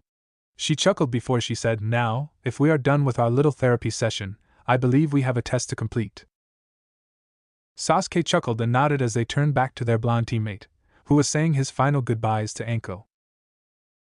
She rustled his hair one last time, and Naruto jogged back up to their group. "And?" Sasuke asked as he ran up. "You don't have to worry. Nei-chan isn't going to be giving us any special treatment, just because she knows me." "Good," Sasuke nodded. He did not want to be coddled. He wanted to be tested on his merit alone, without any aid outside of his team. "If anything, she is going to be even harder on us," Naruto chuckled. "She can be quite the slave driver." "I'm sure she's not that bad," Hinata chided. Naruto shuddered as memories of being chased by massive snakes flashed through his mind. "I'd actually be excited to meet her," Hinata started before Naruto cut her off. And oh, you do not want to meet her. She can be such a demon, he moaned as he leaned on Hinata's shoulder. You probably don't want them talking so she doesn't reveal anything embarrassing about you, Sasuke smirked as he started walking towards the gates. I've got nothing to hide them, unlike some people, he replied with a smirk. Sasuke stopped and sent him a frown. What are you talking about, done? Naruto darkly chuckled and Hinata widened her eyes as she realized what he was going to do. Naruto-kun, don't! When were you going to tell us you had a girlfriend? Naruto asked with a wide grin. Sasuke's face went blank before he narrowed his eyes. I don't. What are you talking about? Really? Then who was that black-haired girl you were sitting with at Ichiraku's a while ago? Naruto asked as he leaned on Sasuke's shoulder. Sasuke was irritated that the blonde had managed to find out about that, but he kept his voice level and said, she's someone I owe a debt to. After I repaid her, she offered to go out to eat and I accepted. Nothing more, nothing less. So just friends? The concept felt odd to Sasuke, but he nodded. He guessed he could call them that. Liar. You don't have friends, Naruto said as he crossed his arms. Naruto-kun. That was very rude, Hinata chided as she sent him a reprimanding glare. He flinched and realized that had been uncalled for. You're right. I'm sorry. That was a little mean, but it's true. Team, name one person you're friends with, besides us. Sasuke was quiet as the thought actually surprised him. I guess I get along with Shino. Really? What's the longest conversation you've ever had with a guy? The dove had him there. He and the bug user had less of a friendship, and more of a mutual respect. They felt comfortable in each other's presence, and would listen to the other's input, but they had never really sat down and simply talked. As Naruto shrunk under Hinata's stern gaze, Sasuke reflected about the dove's brash comment. It was true. He didn't have a lot of friends. Not that he was actively trying to make them. He actually preferred being alone, but his recent self-discoveries to escape the influence of his brother had shown him just how productive being alone was getting him. Hinata was worried when Sasuke continued to stay quiet. The last thing they needed was to be bickering just before entering the next test. She had been glad they had been able to wrap up their little dispute, but Naruto had opened a whole new one. These were things they eventually needed to get out, but now wasn't exactly the optimal time. She was about to ask if he was okay, when an air horn rang across the area. Attention, ladies, gentlemen, and all you in between, Anko shouted through the megaphone, I hope you're ready cause the second stage of the exam is about to begin. She spent the next few minutes explaining the rules, and they were simple enough. Find the opposite scroll, make it to the tower, and don't die. Simple. To ease the slight tension he felt from the team, Naruto had kindly offered Sasuke the position of carrying the scroll. It seemed to have done the trick and snapped him out of it. The boy had cast him one of his usual smirks and gladly placed the scroll in his pouch. Together, the three of them took their places along the metal gate and waited to be released. The dark forest loomed overhead, and they were ready to tackle it head-on. After 5 minutes, the red light next to the gate flashed green, and they dashed off into the dark woods. Chapter 32, The Forest of Serpents. Admit it. We're lost. Shut up. No, we aren't. Really? We have no idea where we are or where the tower is. I'm pretty sure that fits the definition of lost. And whose fault is that? Oh, I'm sorry. Who was it that led the way again? Are you trying to say something, Don? Maybe I am, team. Please, you two. Knock it off. As the boys shouted back and forth, 3 shadows silently crept through the bushes towards their oblivious prey. God, they're loud, the girl huffed as the boys from Konoha drew face to face and continued their shouting match. Idiots, one of the boys scoffed, but that just makes it easier for us. Those brats won't know what's coming. Let's get this done. The 3 sound genin nodded and began circling around to the back of the dark-haired girl for a better vantage point. After sharing a glance, they shot off towards the distracted genin. In a single stroke, each of them easily stabbed their straight through the foolish genin skulls. Killing was frowned upon during the exams, but it wasn't exactly forbidden either. Their confidence was short-lived as each of their targets disappeared one by one in a puff of smoke. The girl's voice was caught in her throat as the ground below them started glowing in a large, intricate pattern. OSH. The curse did not even have time to leave her mouth before all three of them slammed into the ground. One of the boys spat out blood as he struggled to get to his knees. He had nearly bitten off his own tongue from the force of his descent. The girl clenched her teeth as she too fought to stand up. Her whole body felt like lead. Basic movements suddenly felt like an impossible struggle. Even attempting to raise her arm now felt like trying to lift 50 pounds. What the hell was going on? Hey! How's it going? The sound team froze and paled as they noticed the army of the blonde hair that had suddenly materialized out of nowhere. Throughout the clearing, about 50 sets of striking, blue eyes bore straight down at them.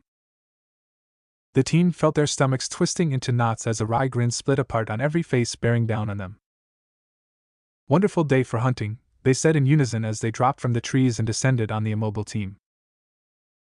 Naruto blinked a few times as his mind was hit from the new feedback. Trap 2 was just sprung. They are checking for the scroll now. Sasuke took the second to glance back and give him an approving nod, before returning his sharp gaze back out into the dark forest that enveloped them. The moment they had been given the signal, they had bolted into the forest and didn't stop running for about 20 minutes. After assuring that they were alone, they huddled up and voiced their thoughts on what to do. Each of them had their own ideas for the exam, but they eventually settled on Sasuke's plan.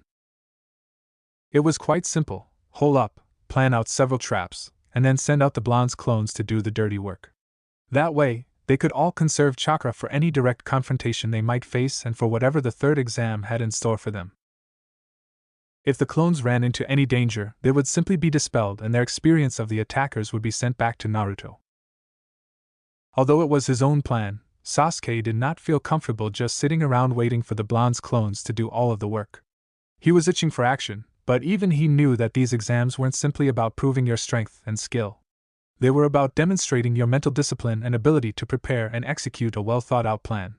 Besides, if things kept amping up the way they had in this stage, he was sure he'd get his fair share of action down the line.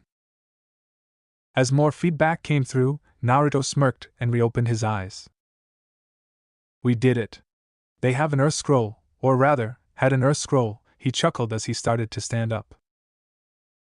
Sasuke smirked as he pulled away from the roots. They were almost done here. Their first trap had been successful, but had unfortunately yielded in another Heaven Scroll. Still, it was always good to have a spare. How long until we can regroup with your clones? Hard to say, Naruto replied as he stood back up. It just depends if they run into anyone else on their way back. There are a few scattered off by themselves to observe the other teams, but most are too far away to help the units with scrolls. It goes without saying, but order the groups to protect the ones carrying the scroll and meet up with us on our way to the tower. Inform the others by themselves to keep scouting, and let them decide if they want to step in if they run across other teams. Gotcha, Naruto nodded as he summoned another clone to relay the message. Sasuke turned back to Hinata, who was continuously scanning the forest with her. Anything? She shook her head as she frowned.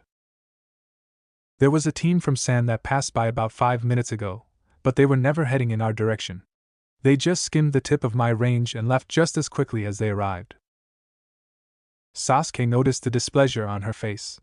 She had hid it, but he had noticed she seemed uncomfortable ever since she had taken a watch. What's wrong? Something is not right here, she replied as she deactivated her. This forest, it almost feels like it's alive. Not just the trees and animals, but the entire ecosystem itself. The air holds such a sinister aura to it. It just feels unnatural.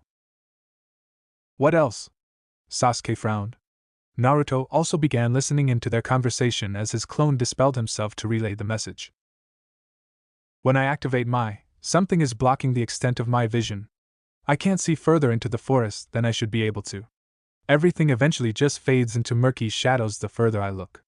It almost feels like the forest is fighting against me. That could be part of the test, Naruto replied, placing a hand on his chin. They wouldn't just throw us in some random forest together just to thin out our numbers. There has to be a second purpose just like the first exam, and maybe that includes dealing with the forest fighting out abilities. Possibly, Sasuke mused. In any case, we have the scrolls. Let's just find the tower and finish this exam. The clones will meet us en route. The sooner we get there, the less traps we'll have waiting for us from enemy teams.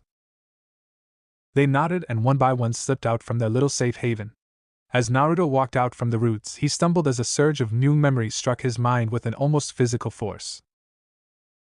His eyes bulged and he leaned against the roots as the phantom pain his clones had endured racked his body. Naruto-kun, what's wrong? Hinata asked as she doubled back and helped him up. What happened? Sasuke asked, a little shaken from the boy's violent reaction.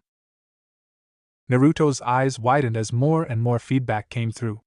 The third trap failed, was all Naruto could reply as the memories of his bones being crushed repeated over and over in his mind. Usually, the memory of the clone's pain never really bothered him that much. If the clone was dispelled by something like a punch or stab wound, it would barely register in his mind, but this was different. They were being torn apart, figuratively and literally. Their bones were being crushed and ground to dust. The fact that all of their memories were crashing into him in such a small time frame just amplified the sensations of phantom pain. Will I need to avoid the team from Suna, he gasped as he took the bottle of water Hinata offered him and gulped it down. Why? What happened? Sasuke asked, getting slightly annoyed and secretly worried by the boy's vague responses. All of them. The clones were crushed, and I mean that literally. They didn't even see it coming. The clones disguised as us were taken out immediately, and their entourage barely lasted a minute. He winced and shook his head. The clones in the trap were impaled at the start. Failing to get us seemed to just piss the guy off. I've never seen anything like it. It was almost as if the sand was alive. It tore through the rest of the clones around him. Sasuke was silent as he digested this new information. He felt a chill race down his back and stared off into the trees. This whole forest just made him uncomfortable. Its heavy atmosphere and dangerous inhabitants were putting him on edge. They needed to get out of the forest, the sooner the better. Come on. Let's just meet up with the clones and finish this. This place gives me the creeps. They all nodded and, as soon as Naruto could catch his breath, the three shot off into the woods. As they dashed away, a pair of yellow eyes watched from the darkness. The figure dropped into the clearing without a sound and stared after them. It cocked its head and a sadistic smile lit up its face as it stared off in their direction. It had finally found its prey and it was excited. After receiving the message from the boss, the clones around the forest began mopping up their work. The two main groups securing the scrolls were on an intercept course with the originals, while the rest branched off doing their own thing. Some had decided to embrace their mischievous nature and cause trouble for a few of the other teams. They'd toss in an exploding tag or get a punch in before they would disappear. One particular clone had been dispelled after a rather nasty kick to the head courtesy of Lee. While many clones sought to cause trouble, there were others that couldn't help but try to help some of the teams. They couldn't help it. It was just part of the fabric of their creator. He was just too empathetic for his own good. One clone had caught a glimpse of the Kumo team fleeing from some unknown assailant. One teammate was bleeding profusely from his leg. The chatterbox of the group had seemed uncharacteristically somber, as he carried his teammate away from whomever they had faced. The clone had tried to offer his help, but was shut down immediately by a kunai straight through his forehead courtesy of the silent one. A few of the others had slightly better luck reaching out to other teams. One clone had managed to run into Team 8, and happily serve as bait for them to trap an enemy team. Pretending to have been cut off from the rest of his team, the clone had served as the distraction as Sakura weaved a powerful genjutsu over a team from Waterfall. By the time the leader realized what was happening, Kiba and Akamaru were drilling into them with their tsuga. After helping Shino take down the remaining member, the clone was happy to let them take the scroll that they needed. Fulfilling his promise to pay Sakura back, the clone had given them a cheerful salute before racing off. He kicked off the tree branch as he raced further and further into the dark depths of the forest. He was running low on chakra and he knew it. He was considering just dispelling himself, when a piercing scream off to his right caught his attention. It could have been a trap, but it wouldn't really matter considering he was a clone. Besides, he just couldn't help himself. Whenever someone was in trouble, he just had to reach out. She felt her back press against the bark of the tree, and her heart sank. Her hands shook as she gripped the kunai in her hand and pointed it at the massive beast looming over her. Though, compared to it, the kunai could barely be considered a toothpick. Tears stung her face as she noticed her teammates behind the massive creature racing away in fear. Of course the bastards would run. They never cared. No one ever did. She closed her eyes and cried as her miserable life drew to a close. What was the point? Her mother was gone, and the village didn't care about her. She was just a tool for them. She sank to the ground as the colossal centipede clicked its massive tendrils and knelt down to finish things. She clenched her eyes, waiting for it to be over. Suddenly, she was bathed in blistering heat and her vision flashed white. The massive creature squealed in agony and reared back on its many legs as it was consumed in a raging, yellow inferno. It fell on its back and began writhing on the ground trying to put out the consuming fire. She was shocked as a figure landed in front of her and continued his harsh attack. The massive creature's thrashes were greatly disturbing as it wriggled in agony. Eventually, the beast came to a stop and a disgusting stench filled the air. The boy wrinkled his nose and waved away the putrid smell. He put on a brave face as he turned around and faced the terrified girl. "Oh man, that stinks. Sorry about your bastard teammates. They should be ashamed for abandoning their teammate." He reached out his hand, but she was too astonished to take it. She had just accepted her fate and had been willing to die, yet here came this stranger and just saved her. "Why? Why did you save me?" "Why not? I was passing by and you were in trouble. That is always reason enough to help someone." He ignored her surprise and grabbed hold of her wrist and lifted her up. He offered her a reassuring smile as he picked up her glasses, which had slipped off her face during the attack. "Ignore them. For abandoning their teammate, those guys are less than trash," he said as he offered her the glasses. "If they are being assholes, don't listen to them. If they call you weak, prove them wrong. That's my mentality, and it has gotten me far through my life." She trembled as she quietly nodded her head and placed her glasses back on. "Anyways," he shrugged, "I gotta get going. I'm basically out of chakra as it is. I understand if you might drop out due to the lack of support from your teammates, but if you want to keep going, stay away from the northwest. Some of the major heavy hitters are over in that direction. Good luck." With that, the blonde boy gave a salute and disappeared in a puff of smoke. Just as quickly as he had appeared, the strange boy vanished. The red-haired girl whipped her head around as she tried to discover where he had gone. Even with her sensory prowess, she couldn't pick up the head or tail of the strange boy's chakra anywhere near her. Karen adjusted her glasses as she quietly stared at the smoking carcass of the massive centipede. Just who had that been? Naruto stumbled as he nearly missed the next branch along his trajectory. That does it. He needed to deal with this now. He dropped down from the canopy, and was shortly followed by Sasuke and Hinata behind him. "What is it?" Sasuke asked as his red eyes darted across the tree line, scanning for potential attackers he might have missed. "Ugh, I can't take it. I'm sorry, but I have to go." "Really bad," Naruto whined as he hopped up and down. Sasuke wanted to slap himself in the face, and shot the dove a cold glare. "We are in the middle of the exams. Just hold it." "I can't," he whined, squirming in place. "I wanted to go after the first exam, but Nei-chan held me up. I'll be right back. I promise." Sasuke scoffed as he deactivated his Sharingan. "Just get it over with," he grunted as he turned his back to the blonde. Naruto yelled out a thank you and shot off towards the brush. Before he entered the foliage, he turned to Hinata and called, "Hinata-chan. I would greatly appreciate it if you wouldn't take a peek with those lovely eyes of yours."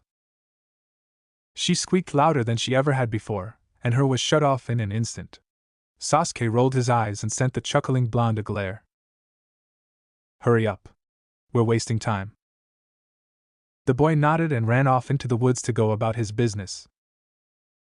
It was very unfortunate Hinata had deactivated her. If she hadn't, she would have noticed the new chakra signature that had just arrived and was watching over the two users.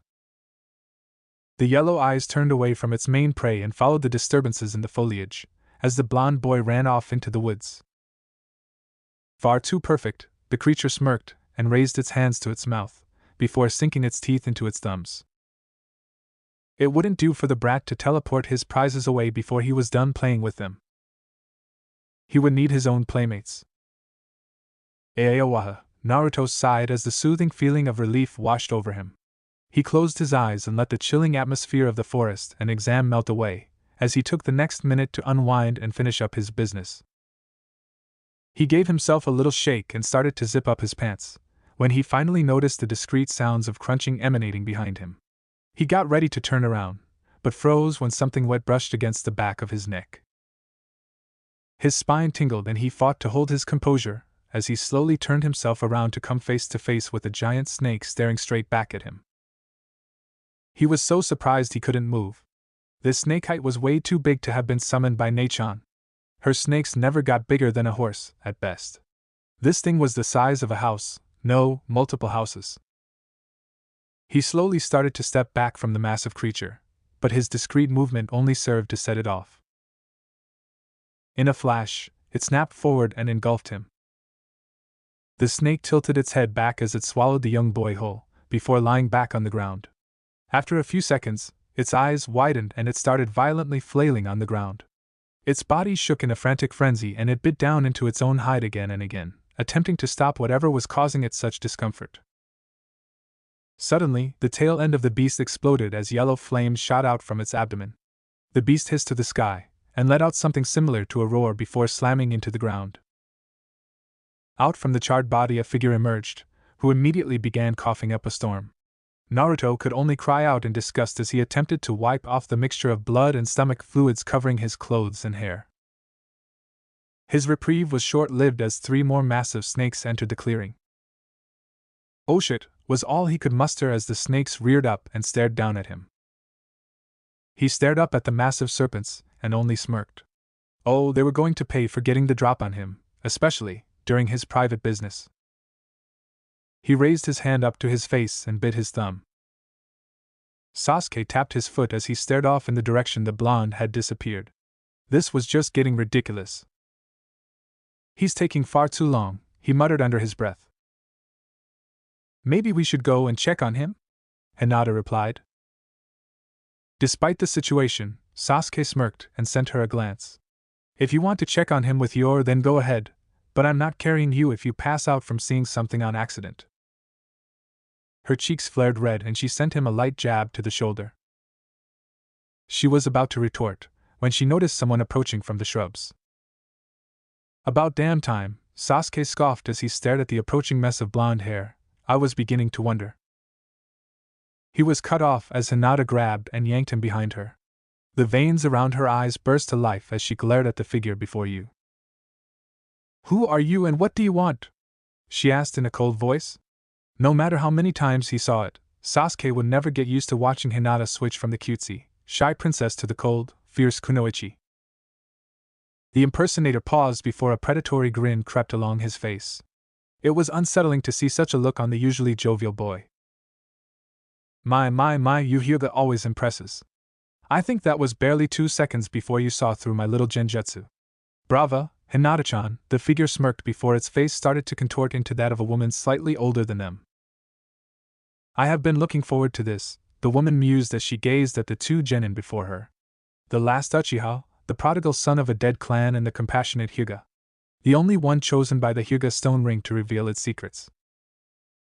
Both of their voices caught in their throats as the gravity of the situation hit them like a ton of bricks. It was impossible. No one outside of the clan council or her family and friends even knew about its existence. How do you know about that?" Hinata called out, her voice slightly cracking under the pressure. The woman simply raised her arms and grinned at them. "Oh, I know many things. Knowledge is power after all, and if there's one thing I crave, it's sheer," she licked her lips as her eyes gazed up and down the 2 genin, unadulterated power. A bead of sweat rolled down Sasuke's brow. He grit his teeth as he glanced around the forest weighing his options. Of course, the dove had to decide to run off now. The woman caught his gaze and chuckled. "Oh, there is no running away from these little ones. You both are far too interesting to just let you scamper off. We haven't had our fun." I don't really think I care about your version of fun, Sasuke muttered as his eyes flashed red.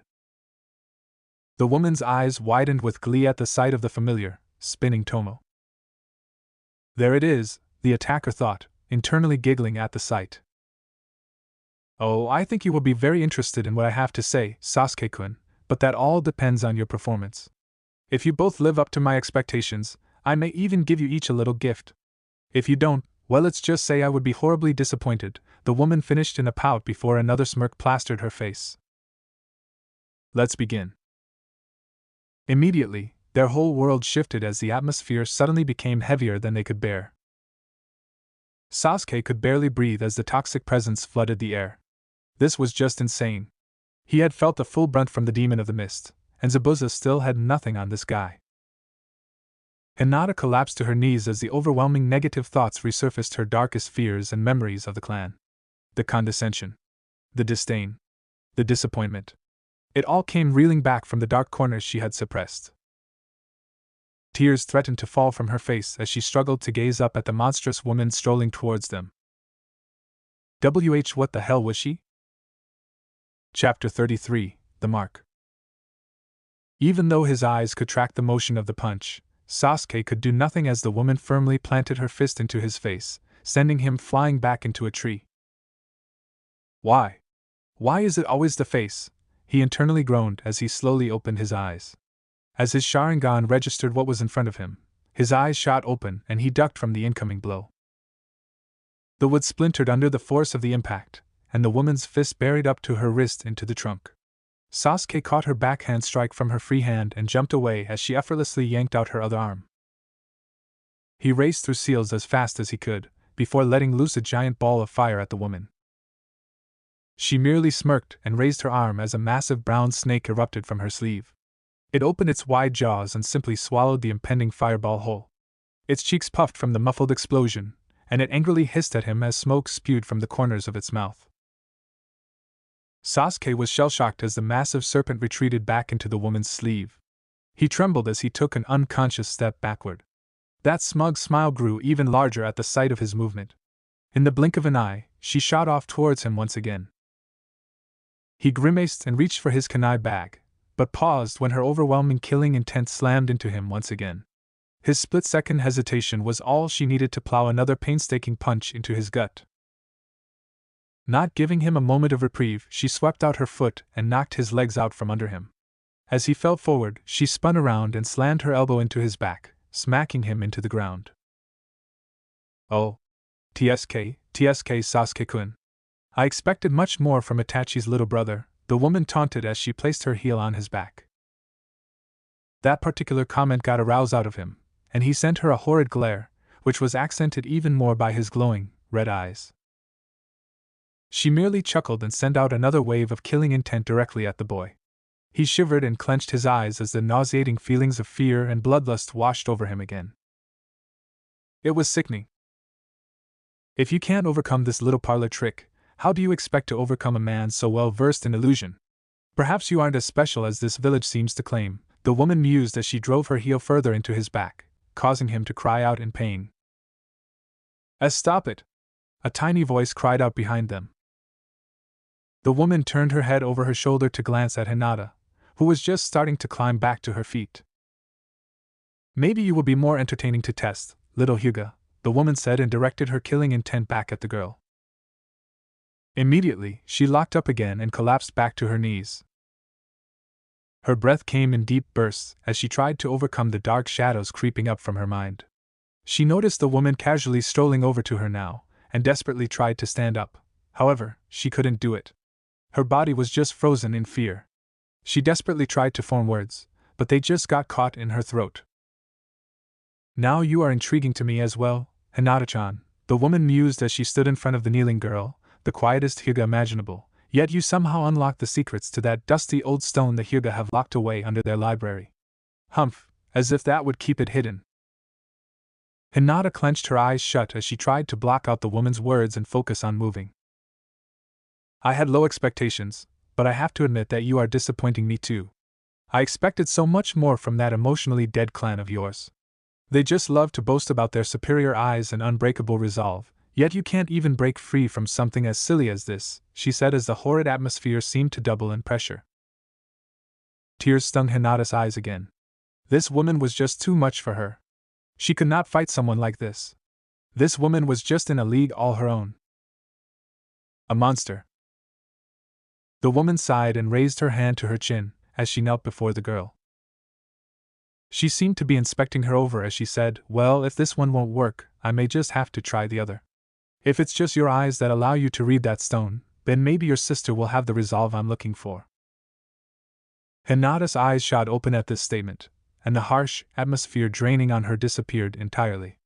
Her bearing returned in an instant as her world grew cold and alert. No. The woman ran a hand over Hinata's head as she trailed down toward her chin. "If she can't decipher it either, I guess I could just transplant your eyes into her. She's just at that perfect age too. When children are at their most impressionable." Hinata's arm snapped forward and firmly gripped the woman's wrist. The woman was pleasantly surprised at the uncomfortable feeling.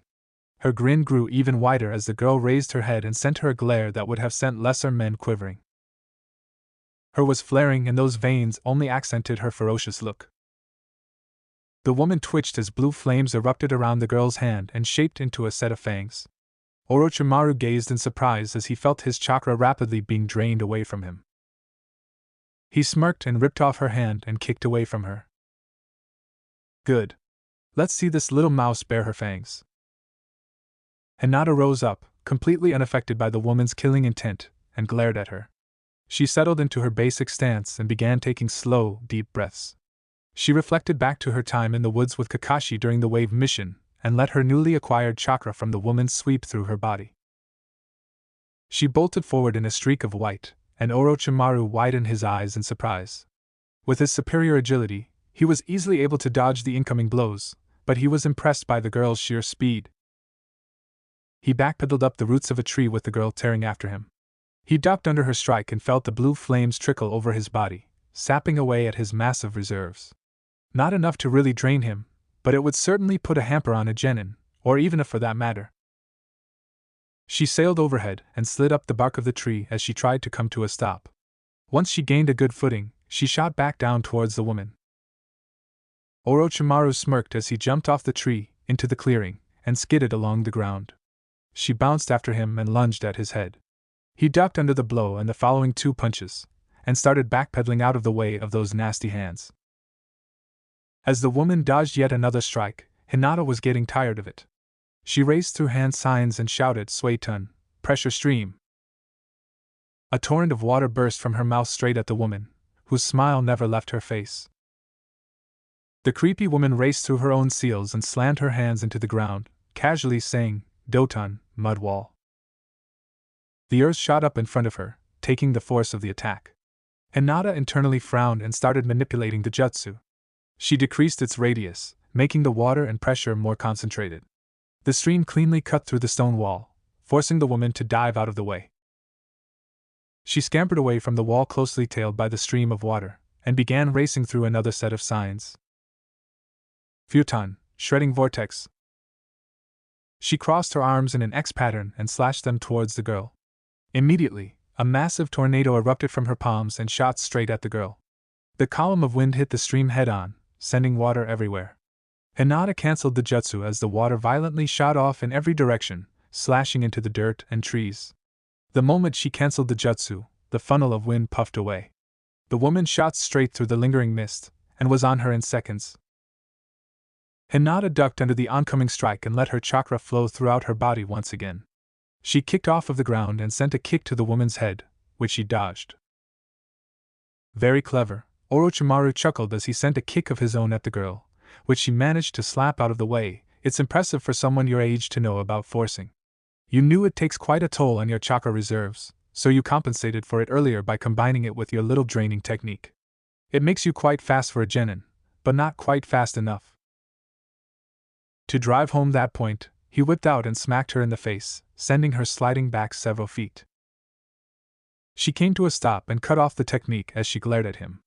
She spat out some blood from the punch, her fierce stare never leaving the woman.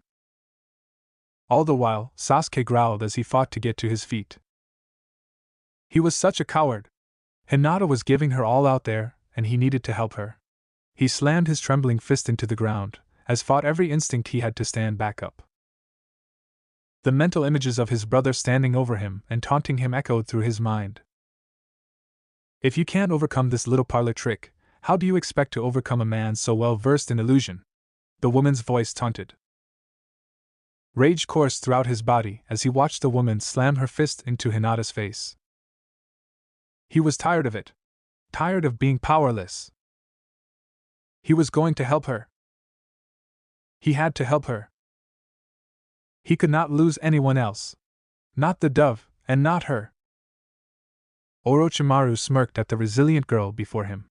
Oh, she was beginning to actually be quite fun. He began to raise his hands in another hand sign, when he felt a presence rapidly approaching behind him. He whipped a hand back to smack down his impending attacker, but was surprised when the blue blur ducked under the punch slammed his own punch into the Sanin's stomach.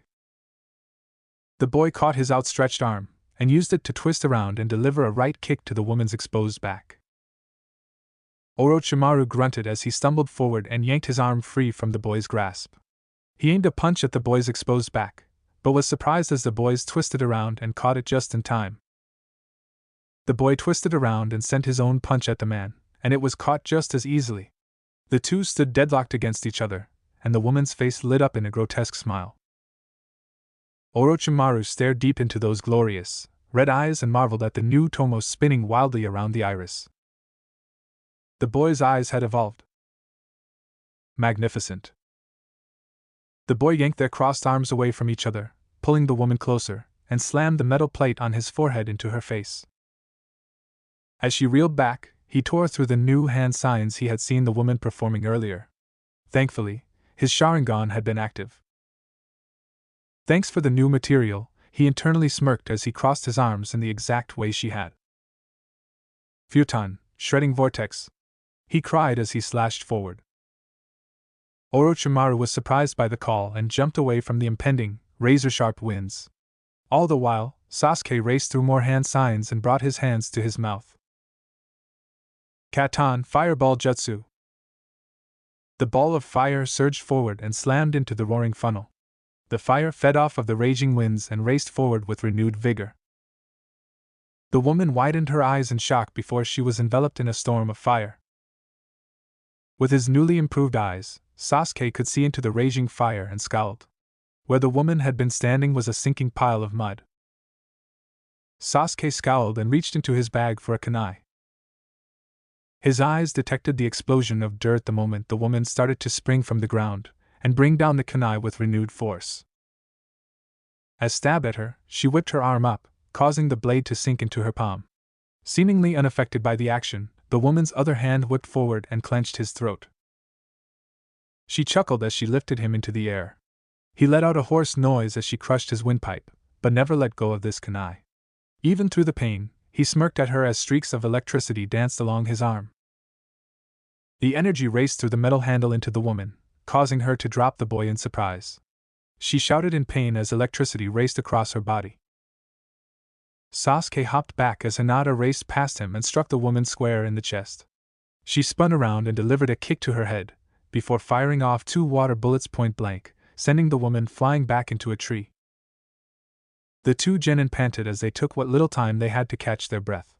They were a little unhinged as they heard a quiet chuckle escape from the dust cloud. The woman glanced down upon the two of them before straight up laughing at them. They grimaced as the woman yanked herself free of the bark and dropped back down to the ground. Her head was leaned to the side like a curious puppy. "Oh, now this is more like it," the woman cried as she licked her lips. "This is the kind of fun I was hoping for. Just a little bit more between you two, and then you'll get to receive your prize." Her smile threatened to split her face as she raced towards them again. Sasuke pulled out a set of shuriken and launched them at the approaching woman. He raced through more seals and cried out, "Katan, Phoenix Fire Jutsu!" The tiny balls of fire enveloped each of the shuriken along their path, and the flaming projectiles launched towards the woman. As the woman stopped and raced through her own seals, Sasuke reached into his bag and began pulling out wire. The woman slammed her hands to the ground, causing a wall of rock to rise up in front of her, blocking the incoming debris. She barely had a second to smirk as she noticed more shuriken flying around the wall in an arc. She gave them a cautious eye, before she noticed the glint of light reflecting off the wire. She tried to jump to the side, but she was soon pressed against her own mud wall as the shuriken slung around the wall, effectively tying her in place. She reached for her kunai bag to cut through the wire, but cried out in pain as over 1,000 volts raced through her system. On the other side of the wall, Sasuke cut off the electricity as he finished his final hand sign. "Katan, Dragonfire Jutsu!" he exclaimed through clenched teeth as the fire raced down the wire towards the tied-up woman. It slammed into the wall, shattering it, setting the terrifying woman ablaze. Hinata and Sasuke winced at the sounds of the woman's shrieks of pain as the fire raced over her skin. Even though her screams were making him sick, Sasuke only cut off the jutsu after he was sure her screaming had stopped. He panted as he fell to one knee. That had taken up over 3/4 of his chakra. Hinata was about to join him on the ground, when something from the pile of smoke caught their attention. He wasn't one to curse, but even Sasuke couldn't help but mutter, "No fucking way." The blob of flesh that was left of the woman rose from the ground and hung there like a marionette. They felt their voices get caught in their throats again, as the shape opened what they presumed was its mouth, and a white hand burst forth from it. Another white hand stretched out, and they were shocked as a slime-covered individual emerged from the seared carcass. The figure smirked at them as it rose to its feet. "Perfection," the woman uttered as she raised her hands to her mouth. "You've both done splendidly, and so here is your reward." She bit into her thumbs and raced through 3 hand signs, before slamming her hands into the ground. A cloud of smoke erupted around the woman, and before they could react, several snakes shot forward and enveloped Sasuke. Hinata began reaching for a kunai but was slammed away by a massive tail from within the cloud of smoke.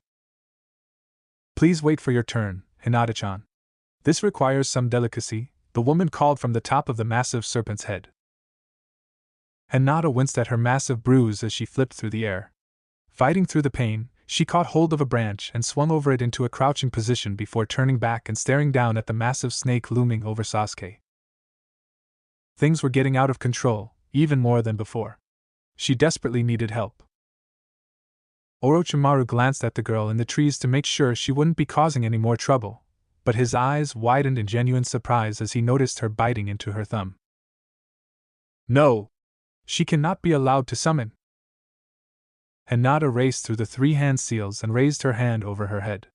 Before she could bring it down on the branch, she cried out in pain as a kunai pierced her palm.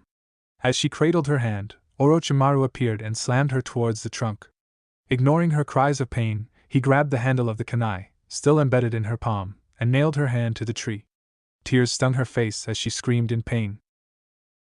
"Don't you go anywhere," he whispered before jumping down from the branches. Sasuke struggled as best he could against the snakes tightening more and more around him, but he was just too exhausted. He panicked as he saw the woman drop to the forest floor and start strolling towards him. "Dobe! Where the hell are you?" White flames danced along the ground as a loud pop echoed throughout the forest clearing. Naruto fell out of the cloud of smoke and dropped to the ground. He slowly rose to his feet as he inspected his handiwork. 3 massive husks of what used to be living snakes were sprawled across the clearing. Their once lush, purple scales were now seared black and the putrid smell of burnt skin hung in the air. Naruto scowled as he glanced over the lingering bodies. He glared off in the direction of his team before darting away. Sasuke struggled as hard as he could as the woman finally stopped right in front of him. He stared in horror as the woman reached up to her face and tore away at her flesh, revealing a white skin tone. Her yellow eyes, highlighted by purple, were full of sadistic glee as she crossed her hands into a hand sign. "Take this offering, little Uchiha. My gift to you," the woman said as she bent over his neck. Her canines extended into fangs as she bit down into his shoulder. He screamed in agony as what felt like burning metal was seared into his neck. The woman pulled away and the serpents all released the boy, before disappearing in a puff of smoke. She smirked as she stood over the twitching boy. "If you survive this, you will come to me. Enjoy your new power, Sasuke-kun, and know that I am very interested in how you develop down the line." Sasuke cried out in pain as 3 times appeared on his neck and a purple flame pattern began racing over his body. Now for the other one, he mused as he turned his sights back to Hinata. She leaned against the base of the tree as she cradled her hand. Green light bathed over the deep wound, and she desperately fought to hold back tears as she dealt with the overwhelming pain. Sasuke's screams shook her out of her stupor, and she glanced down in horror as he wriggled on the ground. "Don't worry. I haven't forgotten about you, Hinata-chan," the woman smirked as she landed on the tree branch. "And no, stay away," Hinata cried out as she desperately tried to back even further against the tree. The woman only seemed to delight in the girl's panic and chuckled as she raised her hands into the same hand sign as before. "Oh, you may even enjoy this. Consider this a personality booster," Orochimaru smirked as his neck elongated and raced towards her neck. With the sound of the crack of a whip, his neck shot back, flinging him off of the tree branch. Orochimaru slammed into the ground and glared back towards the tree at the navy-clad blonde standing over his teammate.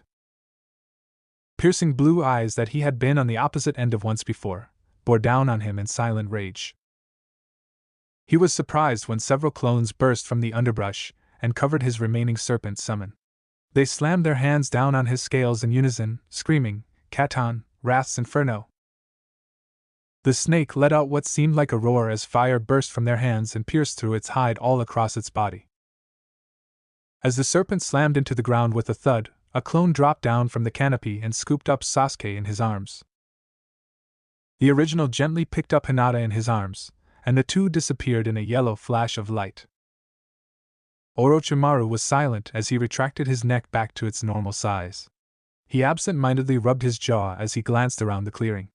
He gave the serpent's corpse a second glance before rounding his head back to the tree branch. He stood in silence for several minutes as he stared at the spot where the boy had disappeared. A smile burst across his face as the ghosts of his past reared back to him. Spectacular. Chapter 34: A Metamorphosis. With a swirl of wind, the 4 figures suddenly appeared and landed on the ground. Naruto set down Hinata as gently as he could, before stumbling off towards a nearby tree. He leaned against the bark as the gut-wrenching pain washed over him. He did not want to embarrass Hinata and himself with a repeat of what happened during their mission to the lumberyard. Thankfully, his clone had been kneeling when it picked up Sasuke, so, when he popped from the effects of the jutsu, Sasuke only fell a couple inches to the ground. Hinata shook her head trying to overcome the disorientation. As soon as the world stopped spinning, she turned her attention back to her hand. She gently ran her finger along the newly formed tissue on her palm. There was now a diamond-shaped scar on both sides from her stab wound. The skin was sensitive to the lightest touch and sent needle-like pain up her arm, but that was the least of her problems. She stopped examining herself and crawled over towards Sasuke, who was still twitching violently a few feet away. She activated her as she tried to find some way to ease his pain. "What's wrong with him?" Naruto asked as he rushed back over. "I've never seen anything like this. I don't even know what's going on. His chakra system is being overrun. There's a foreign chakra racing throughout his body, embedding itself in all of his chakra coils. Where is it coming from?" Hinata pointed at the base of Sasuke's neck, and Naruto felt his stomach churn all over again. There was no mistaking that 3-roomed mark. He had gazed upon that same design for years, in a desperate struggle to make it up to one of the few people that had ever reached out to him. He swore as he sank to his knees and began examining the seal. He placed a hand out to touch the design, but quickly reeled back as a purple flame singed his fingers. This was bad. This was really bad.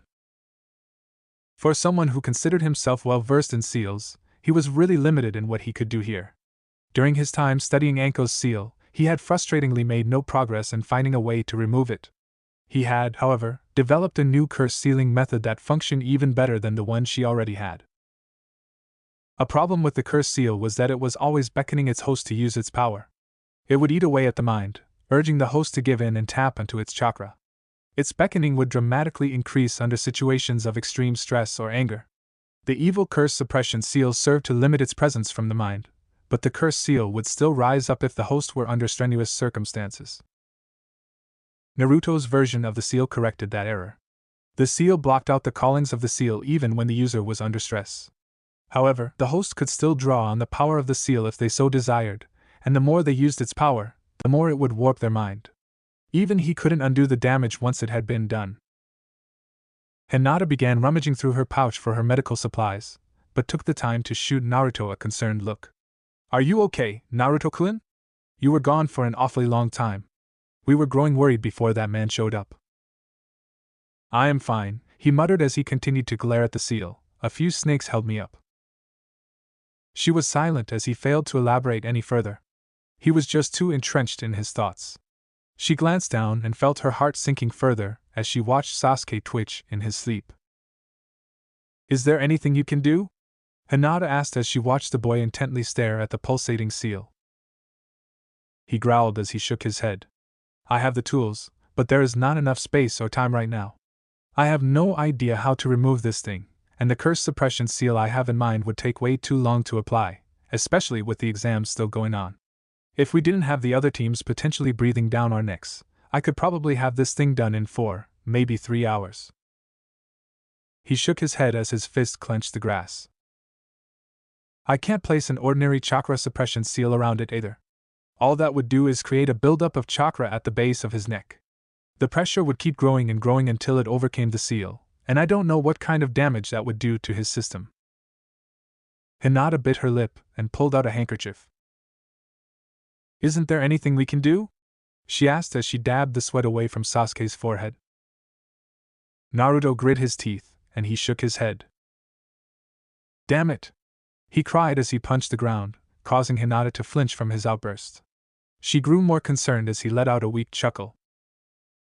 "Some seal master I'm turning out to be," he murmured. "When it comes down to it, I can't even save one friend." Hinata tentatively reached out her hand and rubbed his shoulder. It's going to be okay. I know you can figure this out. You always do. Besides, you said it yourself. You just need time. When we're done here, you'll have all the time in the world to get this sorted out. I'll help him as best as I can, so you just focus on getting us out of the forest." Naruto was quiet before he took a deep breath and flashed her a light smile. She was right, as usual. He could do this. He would do this. But first thing was first. His clones needed to double time it to their position.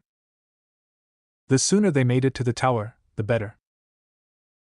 Hinata was quiet as her mind finally had time to settle down after that whole debacle. She was honestly still shaking from her interaction with that twisted man. His mere presence had just felt so toxic, grating away at her and forcing her deepest fears and insecurities to rise to the surface. As she reflected on the man's words, one particular comment shook her like a storm. "And the compassionate Hyuga. The only one chosen by the Hyuga stone ring to reveal its secrets. And Naruto-kun. He knew." Naruto shot her a confused look. He knew about what? She shivered as she stared him in the eyes. The stone. He knew about the Hyuga stone monument. Naruto's face went white as the implications washed over him. How? I thought only you and the clan's crummy council knew about it. How could he know?" She bit her lip as she felt her heart pulsing harder and harder as anxiety crept in. I don't know. This is horrible. That is one of the clan's most heavily guarded secrets. If he found out about that. Who knows what else he knows about, he finished as the two were left with those uncomfortable thoughts. Hinata unconsciously reached towards the back of her neck to the one blind spot within the Byakugan's range. 2 hours later. Hinata dabbed the wet handkerchief across Sasuke's forehead as she wiped away the new layer of sweat. Thankfully, he was finally starting to settle down. His temperature was finally dropping and his chakra system no longer looked like it was about to burst. It still worried her that the vile chakra was still lingering inside his system. It was no longer rushing throughout his body, but it was still sitting there, as if it was waiting. They had both wanted to move him, but they were worried about his condition deteriorating. It also would have been challenging for the both of them to keep an eye out for potential attackers and guard him, while on the move. Instead, Naruto wanted to wait until his clones met up with them and provided an entourage to the tower. The clones had all gotten the signal and were converging on him now. With any luck, they could be there any second. As Hinata closed her pouch, she felt a familiar sensation at the back of her neck that made her stiffen. Living around other users for years helped develop a kind of sixth sense for whenever their distinctive gaze was turned on you. It was essential for a clan who could literally see through walls. She whipped her head around and gazed into the trees to find the harsh, pale eyes staring right back at her. In an instant, 3 figures dropped down from the trees and surrounded the group. "Hello again, Hinata-chan. I wish we could have met again under better circumstances," Lee said mournfully as he blocked them off on the left. Naruto sent the leader a glare, as he and Hinata took up a defensive stance around Sasuke. "Please relinquish your scroll to us now, and we can avoid unnecessary conflict, Hinata-sama." "Niji and I-san, please. Our teammate is gravely injured. We don't want to fight you." Lee perked up at the word injured. "What has happened to Sasuke-kun?" "Some crazy bastard bit him, and left a curse seal on him. That guy did not belong in the exams. The damn thing has been tearing through his chakra system ever since," Naruto replied, never taking his eyes off the leader. "Then we must get him proper treatment. We shall help and escort you to TH. "No, Lee. We will not," Niji cut in. "But Niji, they are our comrades and in need of assistance. We need to help them." "We do not need to do anything. Right now, it is every team for themselves, and we have them at a disadvantage." "I'm sorry, Lee, but I have to agree with Niji on this one," Tenten said reluctantly, as she shot him a sorry look. "This is still an exam, and we need to focus on getting out of here as soon as possible." As the team had their little dispute, Hinata's mind was racing through the possible ways she could hold them off, while defending Sasuke. To be honest, the odds were heavily stacked against them. While she didn't think any of Team Guy would actually try to harm Sasuke, there was no way of telling that they wouldn't use him as a distraction for her. She began to reach into her kunai pouch, but was surprised when Naruto caught her hand. "Alright, if you just want the scroll, take it and leave," he said bitterly as he reached in his bag and tossed Niji the scroll. "Naruto-kun, are you sure?" Hinata asked, astounded by his decision. Naruto clenched his teeth and just nodded his head. He didn't like it, but he also really didn't like their odds here. Even if Sasuke were conscious, he would still be cautious about going head-to-head with Team Guy. Sasuke and Hinata had already warned him how fast that Lee guy was, and if Tenten could use her sword as confidently as she was handling it, then she was no pushover either. Then there was the Hyuga, who seemed to be calling the shots. If the guy was commanding that kind of respect from Lee and his teammate, he was not someone to take lightly. Niji ran a hand along the scroll and scanned it over once with his for any tricks. After confirming it was authentic, he smirked and placed it inside his bag. "Then that settles that. Glad to see that you know when you are outmatched by Uzumaki," he sneered, which earned a growl from the boy. "Alright, we've got what we came for. Let's move out of the tower." And with that, Team Guy burst away back into the trees. Lee was silent as the team shot off through the woods. Leaving Team 7 like that just didn't sit right with him. "I know what you're thinking, and you are not going back to help them," Niji called out without looking over his shoulder. "This is not right, Niji, and you know it. They are our comrades in arms, and you just want to abandon them." "We are not abandoning them. This is an examination of their skill and ability to adapt as a team. If they cannot hold out, then they do not deserve the title of. This is no place for rookies to begin with. The fact that they were even entered astonishes." He cut off and held up his fist signaling a halt. They all halted on the next branch along their path and ducked behind the massive bark of the trees. For about 4 minutes, the group stayed quiet as Niji's head swiveled, following some unknown target past them. After another few minutes of silence, he gave them the all-clear. "What was that about?" Tenten asked as they reconvened on Niji's branch. 3 chakra signatures were approaching us very quickly. I thought they were shooting at us, but they diverted their course." "Where were they headed?" "Back towards Team 7, he replied. He was about to cut off Lee's inevitable nagging to go back and provide assistance, when something else entered the edge of his vision. He squinted, not believing his eyes, as the wall of chakra seemed to jump into frame. "What? Then we must help our youthful comrades. If we hurry, We can catch up to them, Lee cried out as he turned to leave. There is no need, Neji replied as he shut off his. That much blue chakra was going to give him a headache. What he had seen truly surprised him. To think that this year's dead last had that much chakra. Uzumaki. There is more to you than meets the eye. He turned to leave, and cast Lee a glance over his shoulder. Trust me. Uzumaki has things under control. Give me 10 minutes, and you would have been singing a whole different tune, you bastard, Naruto muttered under his breath as he watched Neji and the rest of Team Guy jump away. Hinata let out a sigh that she didn't know she had been holding, and walked over to him. That was a very mature decision. Are you sure you're okay with it? I'm really not happy about it, but that was the right call, he sighed as he turned to her. We didn't really need it anyway. The clones have a set coming on the way. He turned and glanced back at their little, makeshift campsite. Let's start packing up. They should be here any minute. She nodded and the two started packing and sealing away Hinata's medicine kit as they got ready to leave. After a few minutes, Naruto froze as his hand hovered above a piece of paper. Naruto-kun? What is it?